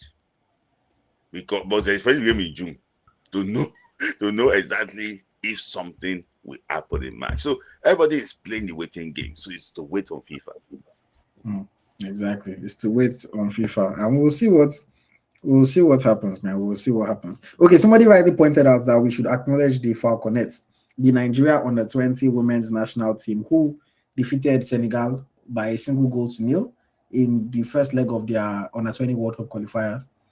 So yeah, shout out to the Falconets for that one. It was a goal from a corner kick, a good header. And unfortunately, one of the players got injured, quite a nasty injury, I must say. It was a bit disappointing to see people circulating the image all over social media because we know that when a player gets a nasty like fracture or leg injury or something, even if you're watching on TV, the cameras don't show it, things like that. But all the journalists were just posting it. Even so, a very respected person of yours, I saw the person share. Maybe it's for content. People were just sharing. I mean, at the end of the day, they know that it will get reactions, it will get views, but I thought that it was a bit, respect the person's privacy a little bit, They had that injury, just allow it. You can talk about what happened without sharing a gory image to the whole world and reposting. But it's the world that we live in. People don't really care. But yes, that was unfortunate. I wish her a speedy recovery. I really, really do hope that it's not as serious as it looked in the images. And I hope that she gets the best treatment, because she still is a young player, obviously, if she's playing at 20 and she still has a career ahead of her. So, and these injuries can be very, very devastating. That was not a very good sight to see. But yeah, shout out to the Falconets, doing nothing short of what I expect. Let me just say something. Point out, please. The standard again in our female team is dropping. It's dropping. I saw Ghana against South Africa. It was a different ball game entirely. I hope this guy will lead this team to qualify. They were playing like strangers, struggling to 1-0 victory. I hope that they qualify. I hope they qualify. And I hope that he was on the bench today. I hope he's already got the certificate, though. Because he doesn't have certificates to be on the touchline. I hope he's already got his certificate. So, I hope they can do well in Dakar. But I can tell you, it wasn't a good performance. Let's see how it goes in the second leg. All right. The link has been posted. If you want to join, call in now. Let's see how many people that we have. Somebody that was here just dropped off, so I don't know if he doesn't want to call again. But yes, please come to your camera. Let us get you on so that we can wrap up. We're already past the 2-hour mark, so we are now in borrowed time. And plus, I need to go and break my fast. I told you guys that I'm fasting. I've not eaten anything today. I need to go and break my fast. So yes, if you want to call in, the link has been shared. The link is on YouTube. So just click the link. Make sure you have your camera. Make sure that you are fully clothed, and you'll get your time to just talk about any of the topics that we have discussed tonight.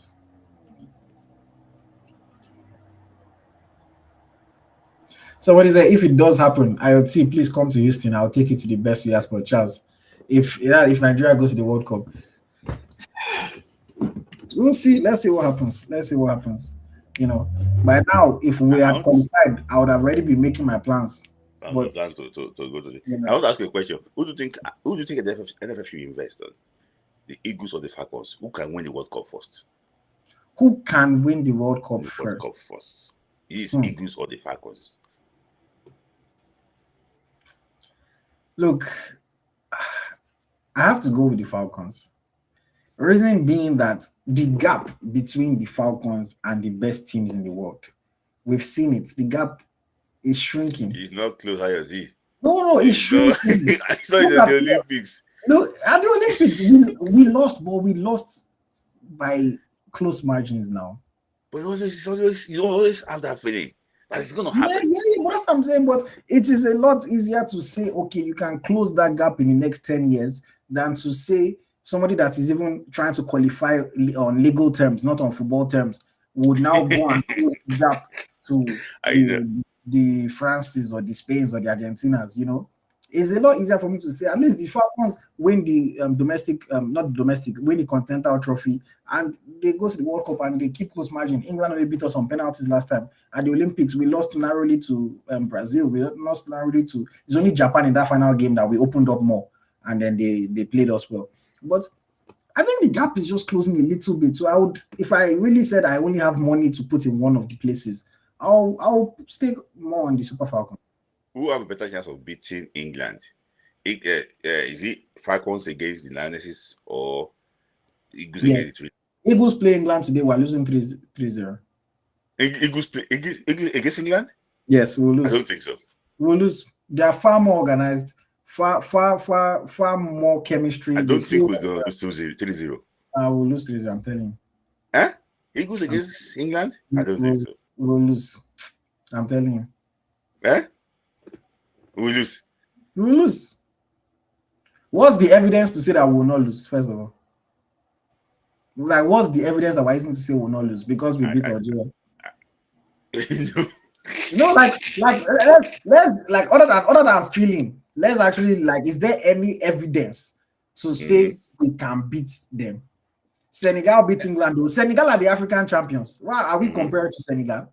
Senegal are the champions. They've won 2 AFCONs in the past 3. Is that who we are trying to compare to? We're not on Senegal's level now. Let's not fool ourselves. Because we have Osimhen. We're not on Senegal's level.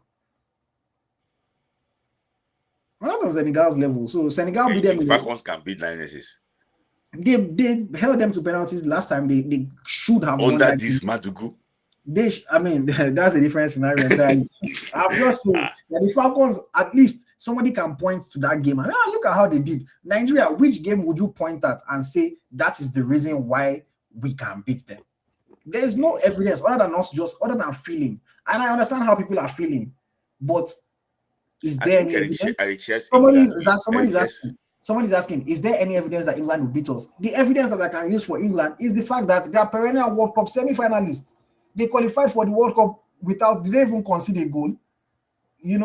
So that's the evidence that I can use. We are trying to use legalities to qualify for the World Cup. Semi-final the World Cup. England are perennial semi-finalists at the World Cup, yes? No, they only beat the semi-final once in 66 years old. Is it not? Is it only once? Yes.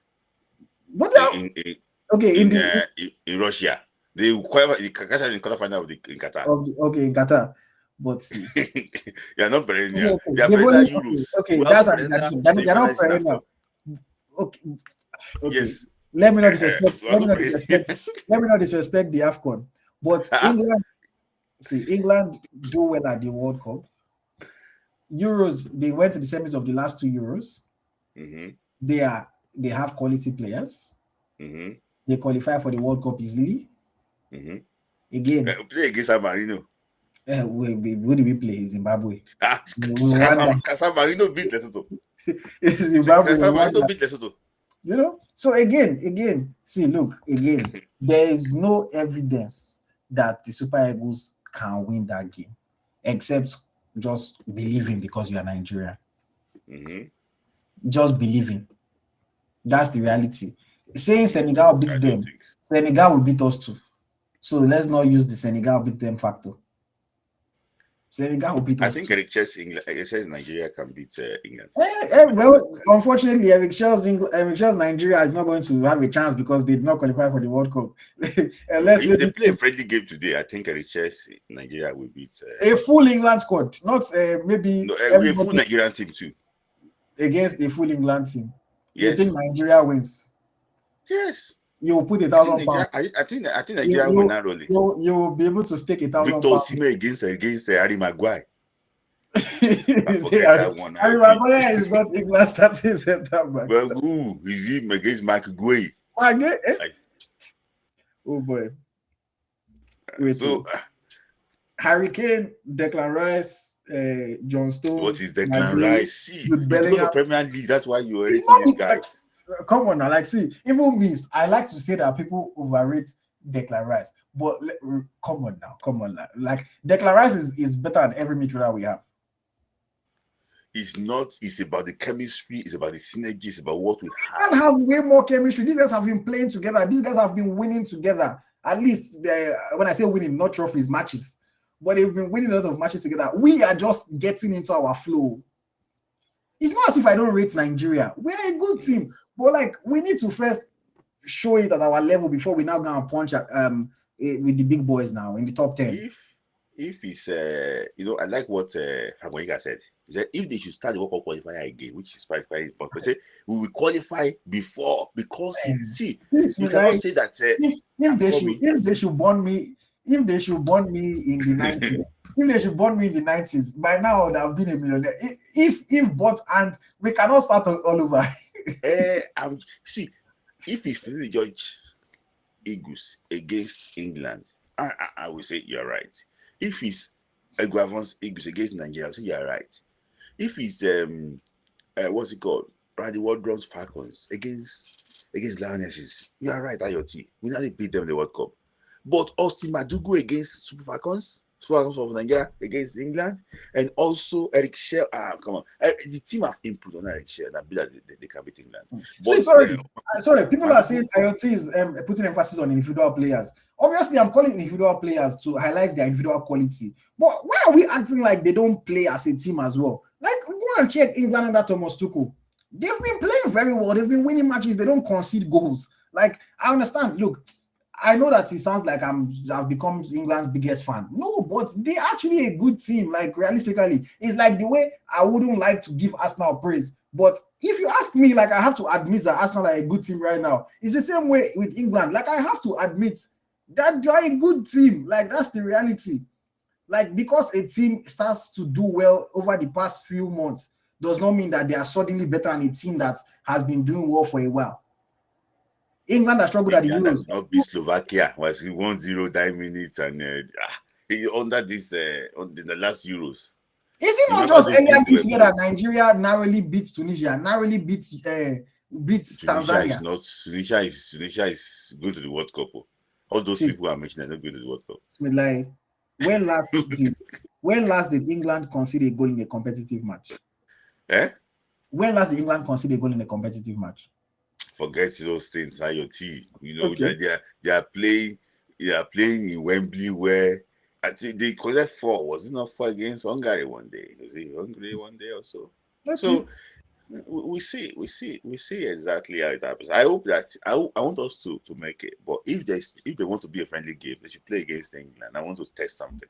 Yeah, I mean, it would be nice to. It would honestly be very nice to see. But again, I will say this: other than just blind faith, I don't see any evidence to just say that we're on the level of an England right now. Because we need to start by dominating our own level before we go to England's level. We've not yet dominated our level, And anybody using Senegal, our level is the AFCON. Those are the people that we play against. Let's dominate those that we play against.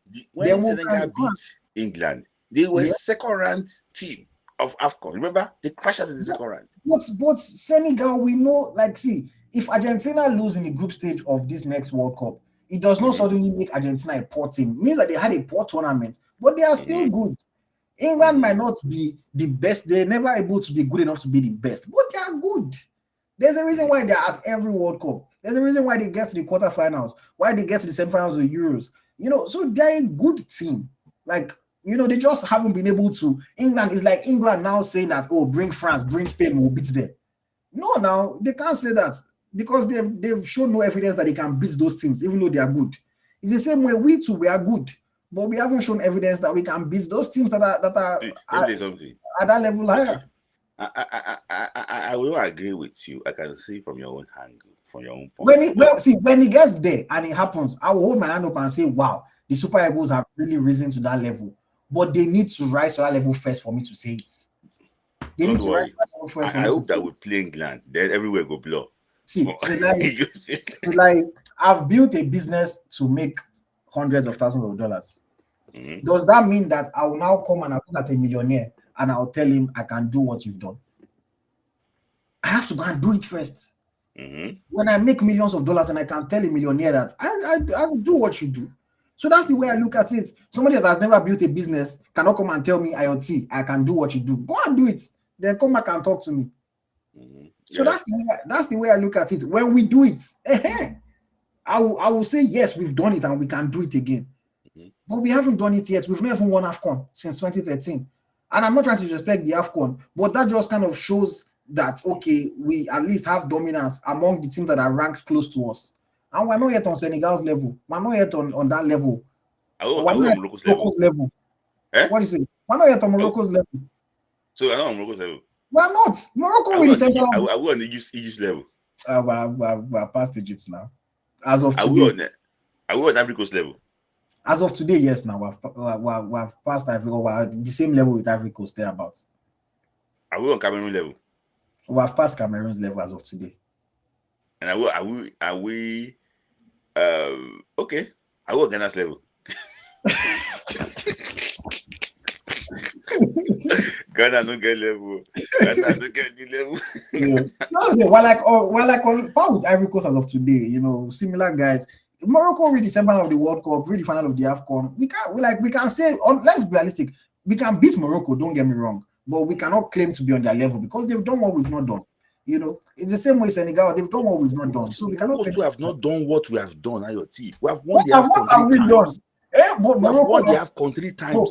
But like we're talking about today now. We're not talking about we're talking about recent years. We're talking about maybe the last 5 years, thereabouts. Not what you did in 2013. Morocco played in the final of the AFCON. We played 2 years ago. Smith Layi, Morocco reached the semi-final of the World Cup. That is the biggest barometer of success in football, the World Cup. Some people that are watching this live, maybe like 30 people that are watching this live, they did not watch that 2013 AFCON. I'm sure at least 30 people that are watching this live, they did not watch that 2013 How AFCON. do you know, AyoT? We have some 19-year-olds that watch us here. They were not watching football back then. You don't know. Well, okay, let me quickly take some comments. People are like, if somebody I should I don't know why people are texting me. They are not commenting here. Okay. SK 8K 929 4Y 4. This is your name. He said England will beat Nigeria, yes, but 3-0, no way. You obviously don't watch England in big tournaments, and they do not play well. See Slovakia. I mean, big tournaments. Nigeria, we first need to reach that big tournament to play. So we're talking about friendly. Look, I said 3-0, but obviously, 3-0 is pushing it. Somebody I should tell you, it's very good. Like the journalist said, I should tell you that Nigeria have never lost in open play in 10 games. Against who? Against Morocco. And I'm sorry, but I'm not a big fan of people segmenting open play defeats and penalty shootouts defeats. To me, if you lose, you lose. Because against no. Honestly, penalty is a lottery.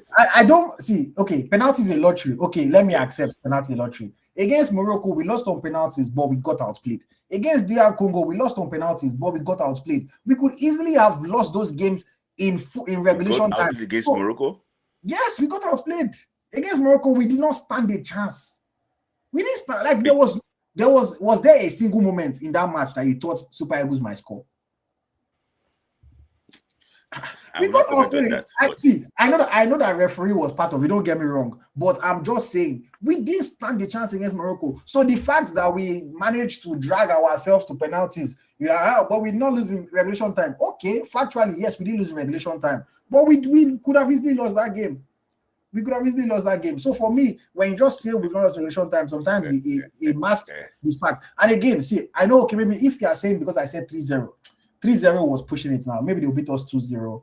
Something like that. 2-0 at this is even disrespectful to AyoT to the Super Come on, there's no guarantee that we will score. There's no guarantee. I'm not saying we can't. Don't get me wrong. I'm not saying we can't. We can, but there is no guarantee that we will score. It's like there's no guarantee England will score. There's no guarantee. You said there's no guarantee England will score. It's like if England played their best game, their best ever game. And Nigeria played their best game. Yes, and Nigeria played their best ever game. England will win. England will Okay, win. okay. Everybody is playing their best game. Everybody, okay. If we say if too, so you just use that word Yes, if but now. I'm using Don't. I'm using the if on both sides. That's the difference. I'm saying assuming it's the best England side and it's the best Nigerian side, England wins. Yeah. But obviously, life doesn't happen like that. Obviously, You know what, guys? Sponsor AyoT for the debate section, so that I can engage him in a proper hot debate, hot seat debate. Because, but Charles said that Senegalese team has an elite mentality aside from their footballing mentality. Eric Shaw's Eagles have improved, but the scariest part is that they are not in full gear yet. They are still in progress. I agree, they are still in progress. And when that progress hits full gear, this conversation will be very different. But we need to hit that full gear and we need to show it. We need to show it. We need to show it. And that's the reality. Other people that are talking things, if you are not living super chat, I know. They say, what about versus Belgium? Belgium, they are this Belgian nonsense Belgian team. Nigeria will beat Belgium. They go this Belgium team, Belgium. Who is this person? Tenant Tayo. You're just looking for my attention. When we're having conversation the whole day, you did not say anything. When it's come and be disrespectful, we are seeing you plenty in the comments.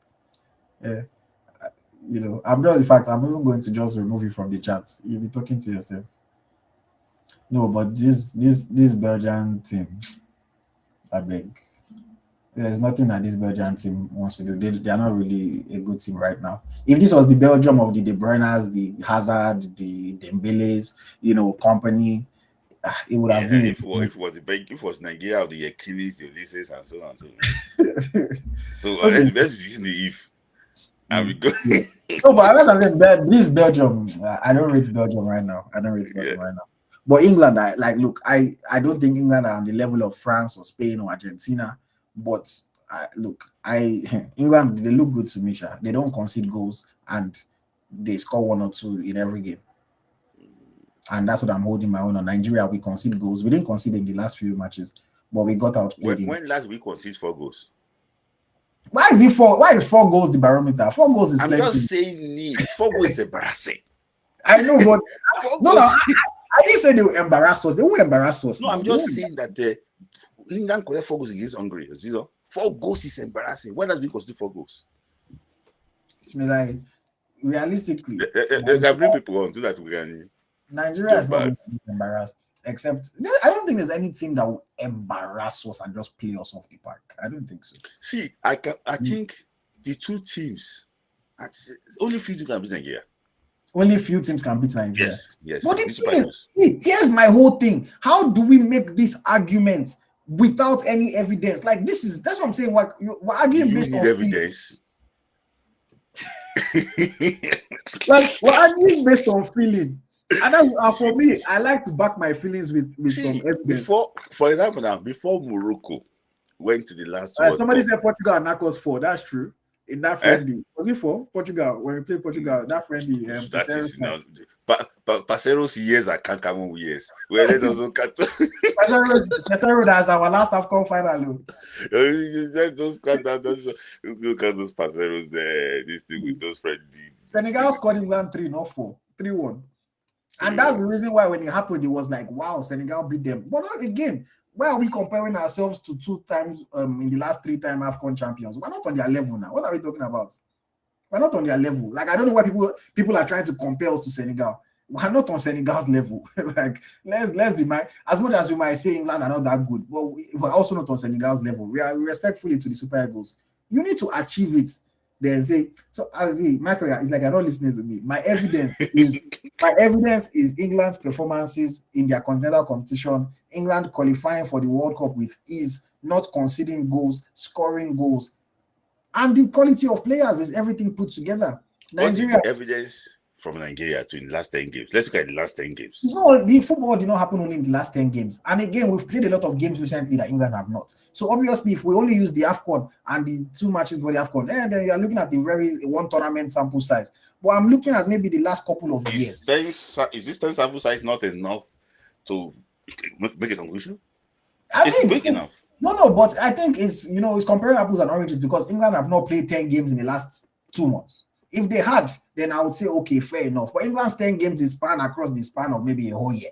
But we are using 10 games that just happened to cram because we played 7 at the AFCON and 1 friendly and then, and the qualifiers. So it's kind of not a balanced argument. But again, Nigeria, if we go and we show that we can qualify and we can beat teams, had we qualified for the World Cup now and we were in the group that South Africa is in, playing Mexico, then I'll have something to talk about. If we were even in DR Congo's position and then we qualify and we play Portugal, there's something to talk about. Like I said, they did were playing San Marino and no, see, I mean, we can always joke about the fact that the worst teams in Europe are bad teams. We agree, but the worst teams in Africa are also bad teams. And out of who are the worst teams in Africa? Do you think the worst team in Africa cannot be the worst team in Europe? I mean, Europe has God knows how many countries. They have significantly more countries than us, no? So it's the worst team in Europe is far down. But and the worst in Africa. So South Africa is Eritrea. Okay, Eritrea. No, it's Eritrea. Okay, but look at South Africa. Eritrea, we beat them.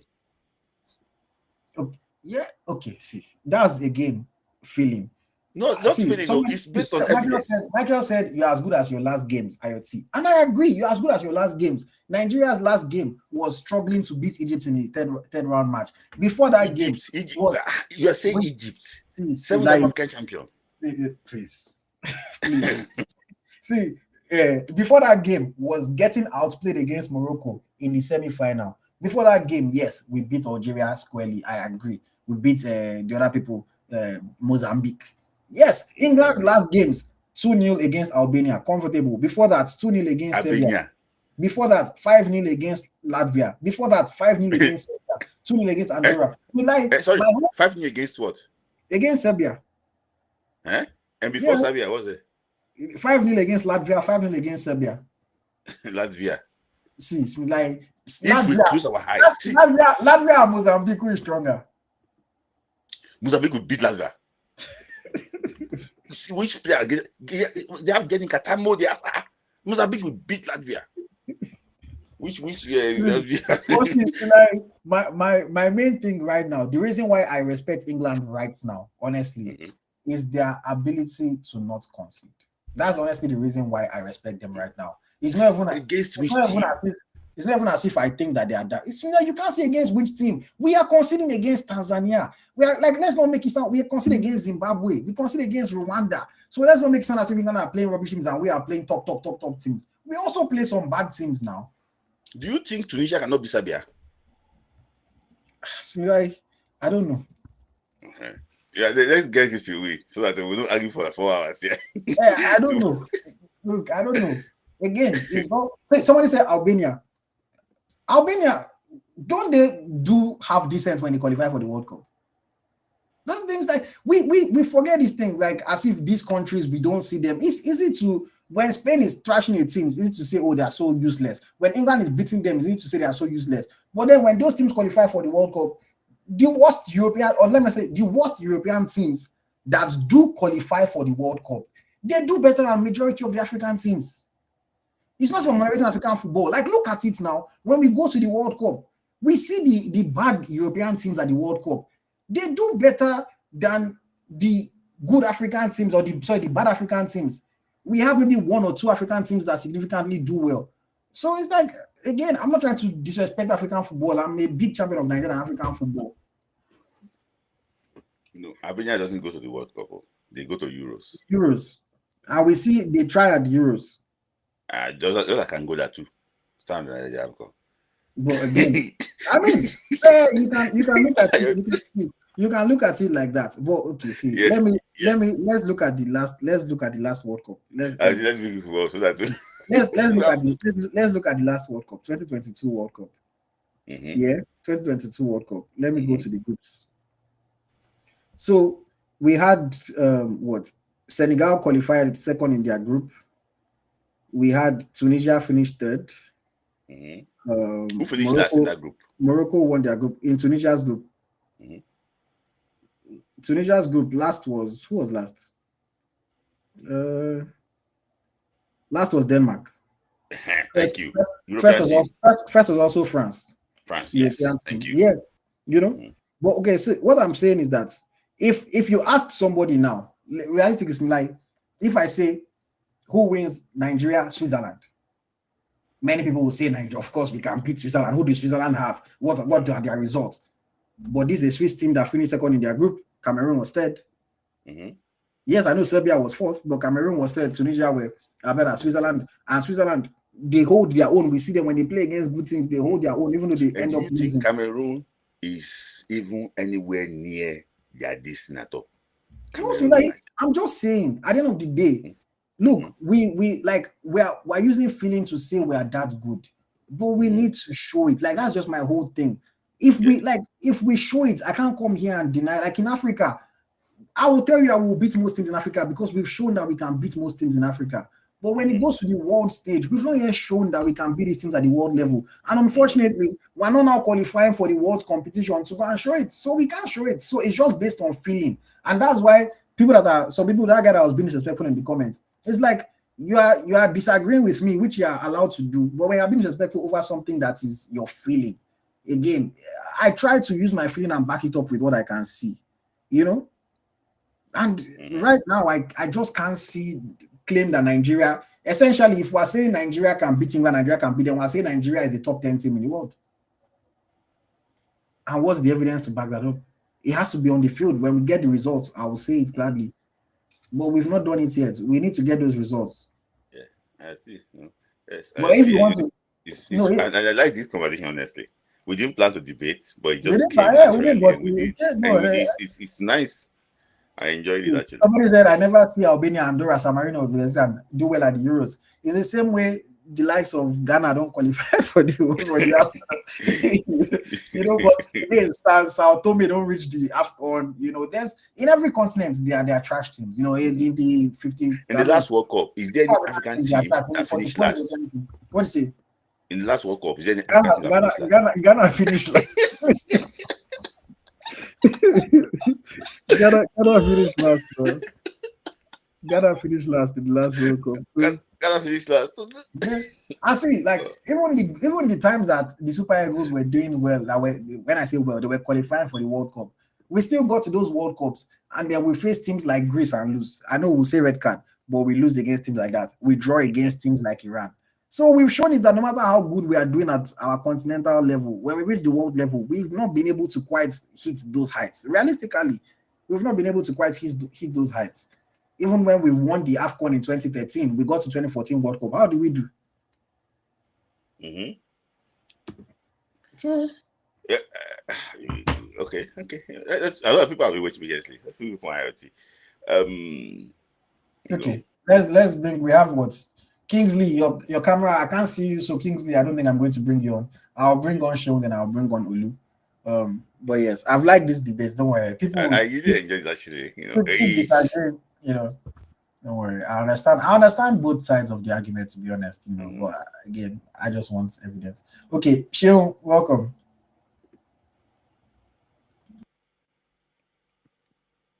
Welcome, AyoT. Can you hear me? Yes, I can hear you. Go on. Can you hear me, AyoT? Yes, go on. Look, first of all, I want to ask you a question. Between Chelsea and Man City and PSG before the World Cup, who is the better team? PSG. You know what I said?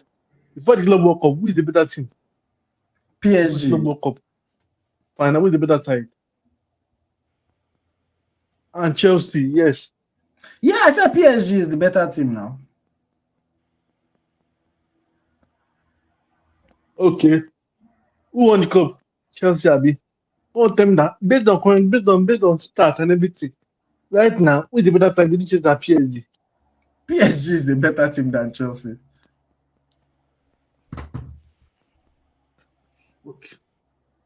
Okay, now you say that I think I'm better than Nigeria. I agree. Based on what not chop it. But based on current form, you said that Senegalese team 1-on-1. Like if when they can't beat us. They cannot beat us. They want in a draw. They can't beat us. That's struggle to play against Congo FC. That can only be anyone there. They can't beat us. That's fine. For Morocco game, let's play that game outside Morocco. Without we play outside Morocco. Let's put outside Morocco. Just outside we see which better side. Are you hearing me? Are you hearing me? Go Do on, I go hear on, you? go on. Can you hear me? Yes. So for me, based on start and everything, Nigeria better side. Look at better side, but don't think about England, Nigeria. England better, they are better team right now, but they can't beat us 3-0. They can't beat us 3-0. They're not that good. Then Nigeria plays their best football. Well, not the best football can follow. England best football. Now they play at the back. Not to beat Nigeria. Unless they let everybody be fit, they can't beat us. When I want they want to beat us. I'm talking about Gochukwu lately. I think Gochukwu is a good ball carrier than this young man. Onyeka. If you get Gochukwu keep for Nigeria, that better upgrade on midfield. You can progress, you can pass the ball, you can move the ball very well, and go forward better than Onyeka. So for that one, I want this with you. Thank you very much. Stay blessed. Thank you, Temidogwe. All right, I thank you so very much much. talking to Thank you. Temidogwe. Temidogwe is a big man, you know. He Mm. followed me on Instagram. Because his connection was breaking, so I didn't want to debate him. But the equivalence there did not quite work. Look, Chelsea beat PSG because Chelsea were better on the day. Even after that victory, nobody still thought Chelsea is better than PSG. PSG is better than Chelsea. But again, football now, like Brentford can beat Arsenal tomorrow. Does not mean that Brentford is a better team than Arsenal. Like in football, anybody can win on any given day. It doesn't necessarily mean that that person is better. You know, Chelsea were better on the day, which I was happy about. But I'm not under any illusions that we are a better team than PSG as of today. You know. Okay. Quick comments here from Charles. Charles says IoT is not only based on players' ability, but the coaching brilliance. 2018, we had a decent team, but Gunnar Rodgers rubbished it. Africa's team has always been held back by coaches. All right. And I'm pretty sure that what you mean is that Eric Schell and Thomas Tuchel are the same level of coach. I'm sure that's what you mean. Okay. Let me bring on Olu. You make me laugh so much. He's been Oh my god, that was hilarious. Oh, what's up, guys? Good to. Oh, that was brilliant. Oh my days. Oh man, that was great content, bro. Yeah. Nah, love it to you guys. Guys, this has been so entertaining. My god, I've been having a time. Now, man, shout out to you guys, man. Appreciate it. Thank you. Much love. I mean, IoT, where do we start, man? You know how to set things off, don't you? No, start from anywhere. Start from anywhere. We're listening. I think that's been such a great debate. In fact, I was thinking to myself, this could be its own podcast, you know? Like, the way you set the storms, the way Smith Layi just dropped that one about England and Nigeria at the end. And you know me, as the British Nigerian with a fierce hate for England, I felt it's only right I give my thoughts. Well, first of all, you're praising Albania too much. Albania are not that good. They've never gone to the World Cup, and they've gone to 1 Euros. But I know what you meant, my bro. It's only because I have one Albanian friend, and he was so happy when they made it that one time. So that's how I know. I think it's such a great debate because look, this is going to be the first World Cup where we'll have 9 African teams. So I think in terms of objectively ranking Europe and Africa, we'll have a better idea of where Africa measures up to Europe. I think that's fair, you know. But let's not be naive here. Like Europe is the epicenter of football. If you minus the 3 Argentina World Cups, actually, let me take that back. 3 from Argentina, 5 from Brazil, 2 from Uruguay. 10 World Cups, the rest are from Europe is the point. So Europe would always be like, you know, they'll always do their thing. You know, I think England are clearly a good team, and anybody saying England would not, objectively, England should win Nigeria. As much as it pains me to say that, I can use my mouth to say that. But I think there are a few nuances in there, you know, especially with this Eric Schell ball, especially this AFCON praise, you know. I think IoT, what you said is very fair about, look, we didn't make the World Cup. At the end of the day, there's certain conversations that You can't be in if you don't do the work, whether you like it or not. But when you see like our current team and like I don't know what it's like for you both watching it, man. I'm so sad I didn't get to see Smith Layi in Marrakesh, but bro, the way these people restored the joy in my heart and my feeling in Super Eagles, I don't think like those bucket list moments that you just hold on forever. Like, Mm. You can't wow, you can't trade it. like the way we played Algeria, even obviously the whole Morocco nuance. But let's be honest, last 4 games we didn't concede any goals. I know you mentioned Tanzania, Tunisia, and we scored 14 goals in an AFCON, which is what 1 goal off the best ever, I think, or two, even though we didn't score in our last 2 games. So I think objectively we can say it will be nice to see what this our Super Eagles team could be like against the best teams, especially because we've seen a system that works for us. We've seen Eric Shell implement something that excites us. Even the Morocco game with our backs to the wall, guys, I don't know what it's like, but my heart was beating in that stadium like 100 times an hour. So I don't even imagine what the footballers were going through. That was like Anfield times 100, and we still took it to penalty shootouts, you know. So objectively, when we watch this our team, there's a world where you'll be quite interested in seeing what could really shake against the best of the best. Especially look at us on good pitches, training facilities. We know about World Cup, but let's be honest, that Uyo pitch, don't get me started. Mm. All this change of coaching. So we know the factors that led to us being in this situation. But we must say that if Lookman, Osimhen, Ako, and it will be them line up for you against you, it will be quite exciting as a Nigerian. It will be a challenging day for any opponent. Mm. And England are starting with Exri Konsa and Maguire. No offense, but I'm not sure Konsa is better than Bassi. Look, I'm not here to say No. I would agree with you on that. I'm not here to say Nigeria have a better team, but I'm just saying like it will be exciting to see what Osimhen can do against those guys. Yeah. And whether you like it or not, England are one of those interesting teams where on paper they're great. Yes, they've been keeping clean sheets. Latvia, especially the Serbia result is amazing, I have to admit, And they've also been able to get these results even with Saka missing games, whether it's Madueke, all these guys, they have strength in depth. It's the home of the Premier League. They're always going to have more talent than us. But I must say that for the first time, looking at the profile Eric Shell brought to our disposal, and with some other additions that we can have here or there based on how certain players play, it will be a challenging day for England, is what I'll say. But like you rightfully said, AyoT, if you're not in the World Cup, it's on you for not putting yourself there in that moment to be tested against the best. But recency bias and watching us in the AFCON and seeing, this first time Eric Shell even had a month with the boys. And you see the way like we really gelled together, even being around them and seeing what was going on, just amazing to see. So, and I think we're the third best team in Africa, clearly. I know AyoT said that we're not near Senegal. Look, Senegal is the best team in Africa now. The world rankings are the world rankings for a reason. I think Senegal are the best. We can't deny that. Morocco are ranked in the top 10 of the world. Whether you like it or not, you have to respect it.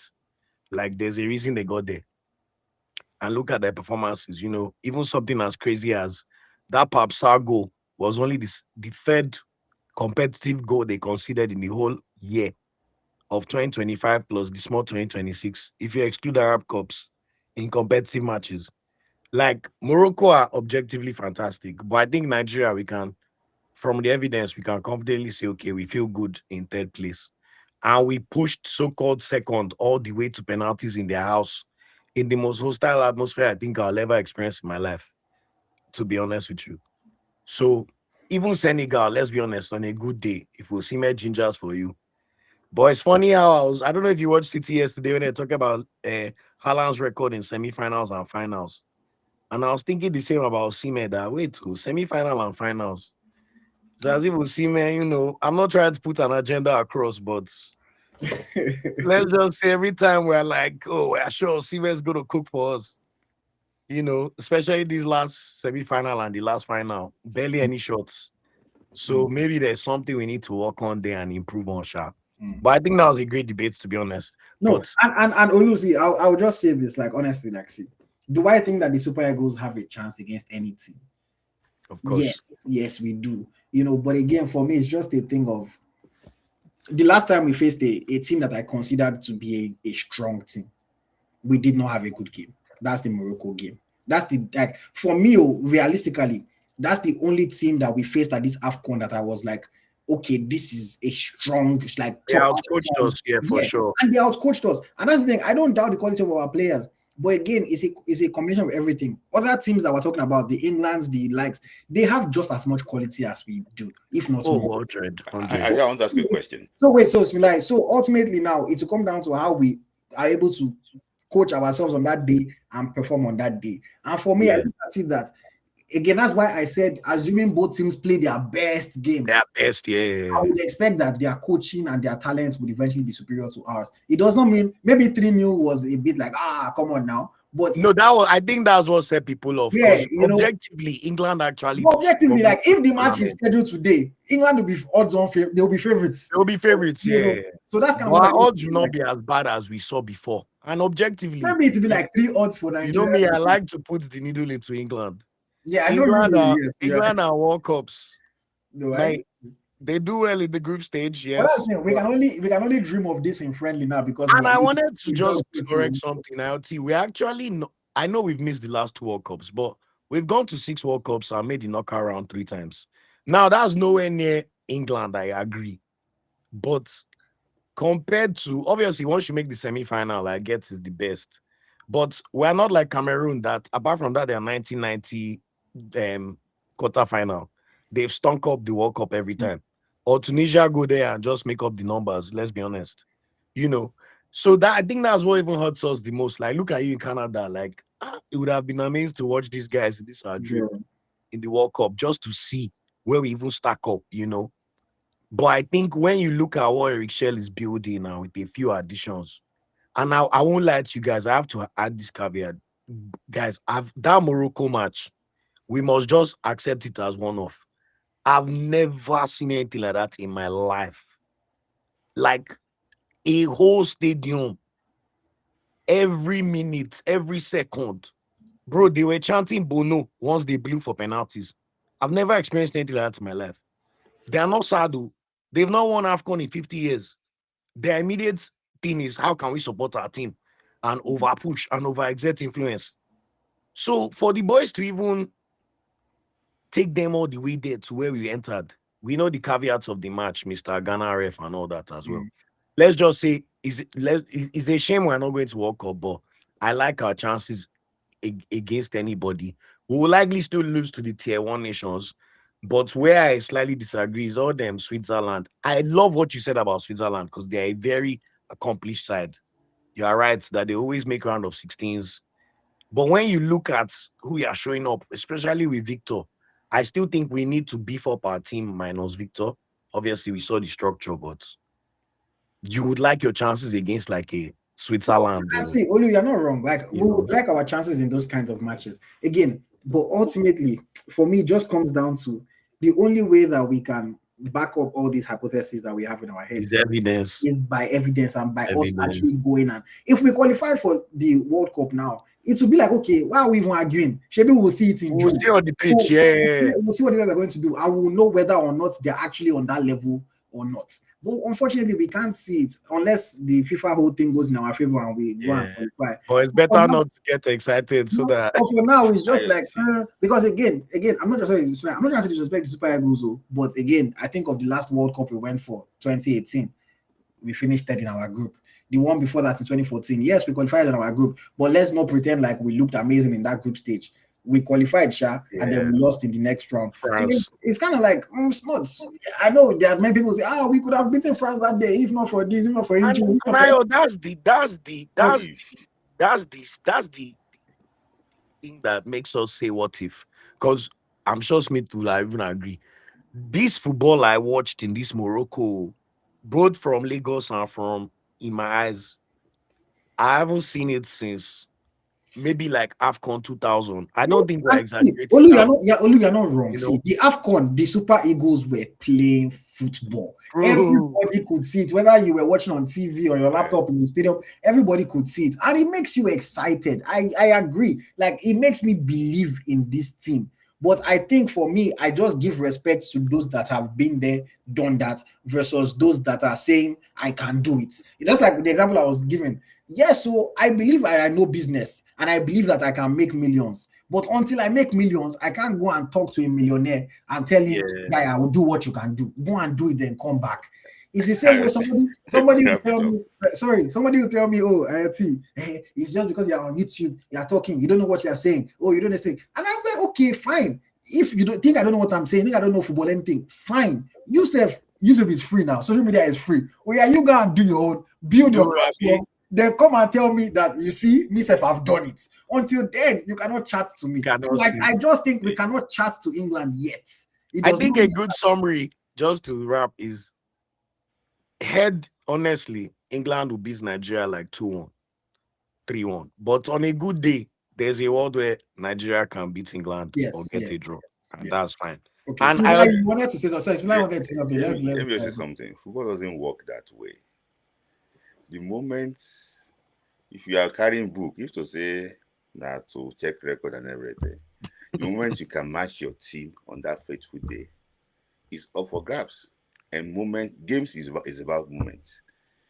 When we play against Indonesia, hey, no World Cup qualifiers, they didn't concede, they qualified for us, they went to their group, they mentioned all those things. But when they made Nigeria, they chopped it. See, the reason I'm talking about this Nigerian team is this. I don't know, maybe what you see they did different though. This team is building a gang. And I think that with the right support, I think this team can upset the big nations in the world. You might probably look at it. I say can. Let me just add it up. Can, yeah. I'm saying that because you say you see this. See, let me tell you something. We had no reputation going to the 94 World Cup, but when we went there, we became the darling of the world. So when I see a pattern that is about to happen in the nation, I know this team you see AyoT here. They might not do it now. They might just say, "Oh, it's finished at the World Cup," but this team is destined for greatness. You will see. I hope so. And I hope that they achieve it. But Smith Layi, I'll just say the example you gave about Tunisia at the AFCON. Let's be realistic. No matter what anybody thought about Tunisia, we all thought we were going to beat Tunisia. Let's not make it sound as if beating. So there's no victory that we got at the AFCON that was like, wow, we upset the odds. All the victories we got were victories that we should have got. But that Algeria game was like. Oh, the performance was way better than we thought it would be. That one I agree. Especially on North African soil. That match was for me like the crowning. Like we expected to beat Algeria, but the level of dominance was like, wow, okay, these Eagles are here. That's what that showed us. And again, for me, it's just a matter of when I see it, I'll believe it. When I see it, I'll believe it. Because you are a Nigerian, so we expected to beat Algeria. I stayed in the hotel that. In fact, I don't know if you give me this list in here. The USMA Algeria president was there. The level of confidence. And I spoke to one guy, my flight from Manchester to Marrakech. He explained why he thinks Algeria will carry that day. And it will not be a small victory. And I was slightly convinced that he mentioned different things. It's because you're Nigerians, so we expect us to win.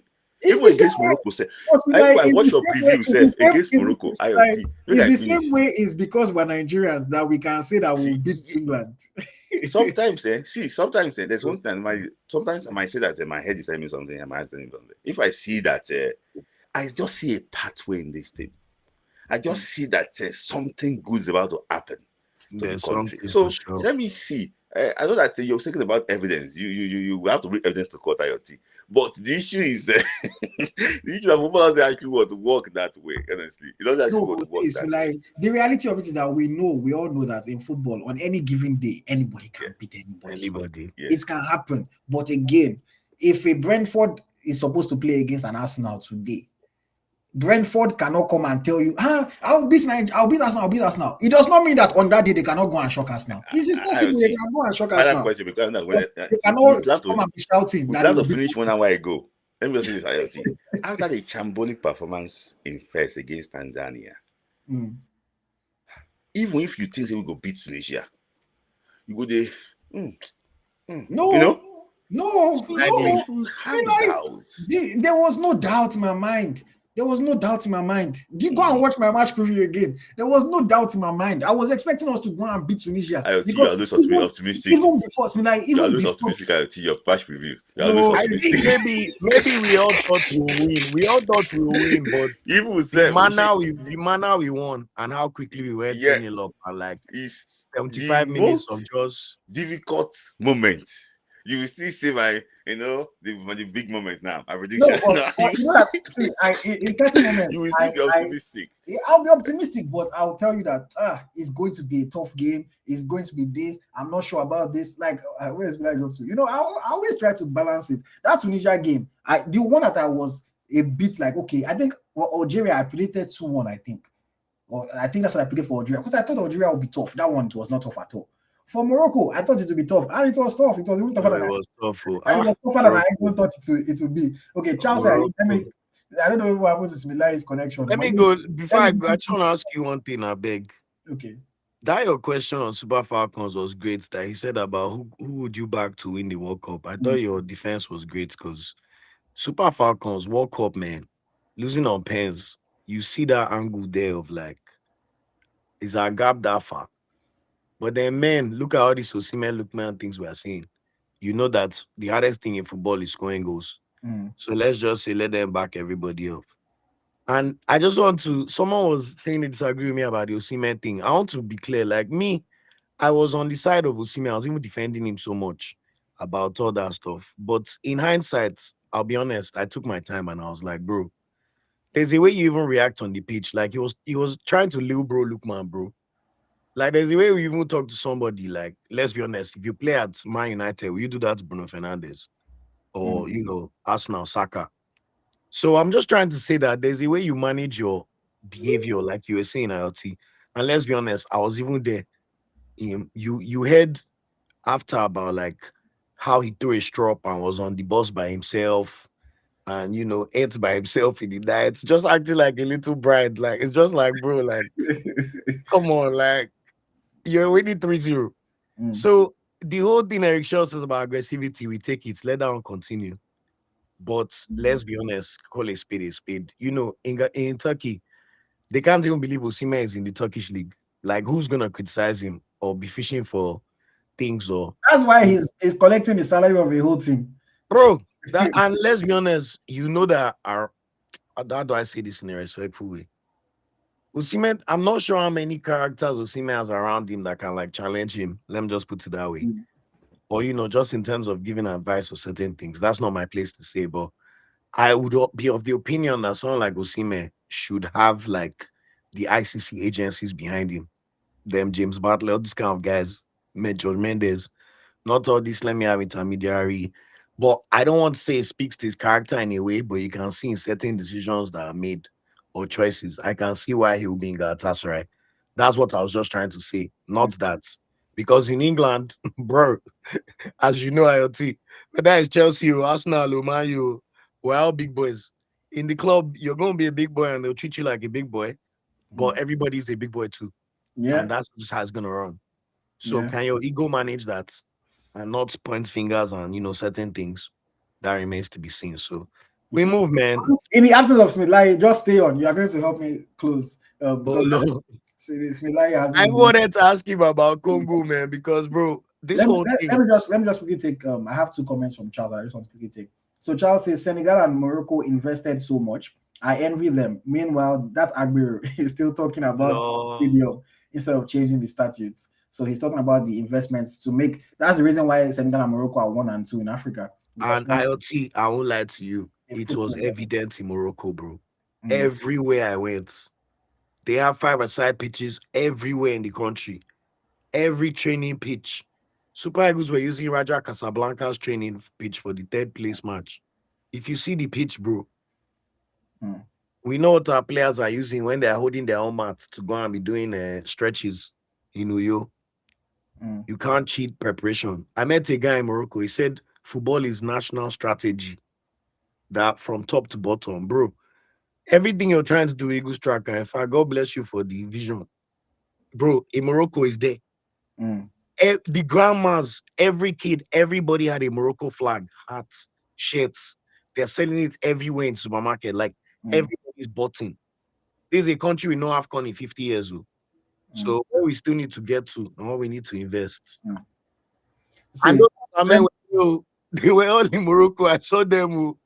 I want to take a comment here. I have a comment here from Charles again. Charles says Senegal. Okay, I think you were just repeating the same comment. I really wanted us to talk about this. But I said No, but he's right. we as Nigerians need to deviate from only raw talent. No, I agree. I agree. System matters a lot. System matters a lot. And that just goes back to why I keep saying, like, until I see it, it's hard for me to believe it, because we don't have, like, again, no matter how much we want to say England are not that good, yes, we banter them.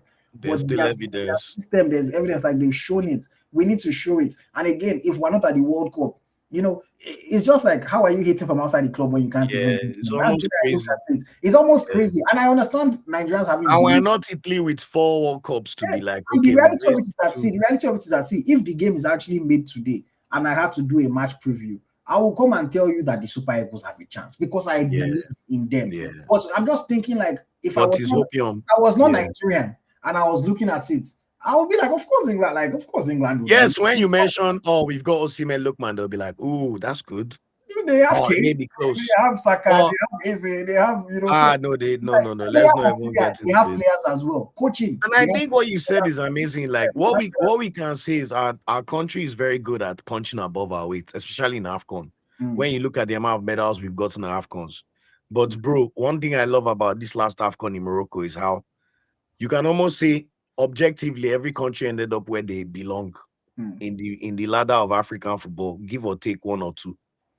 So Egypt and Senegal, and I love that they showed that there's no one size fits all approach. Morocco have the king, whatever the king tells them, everybody follows his national strategy. Senegal may not have that same level of investment, but they have networks.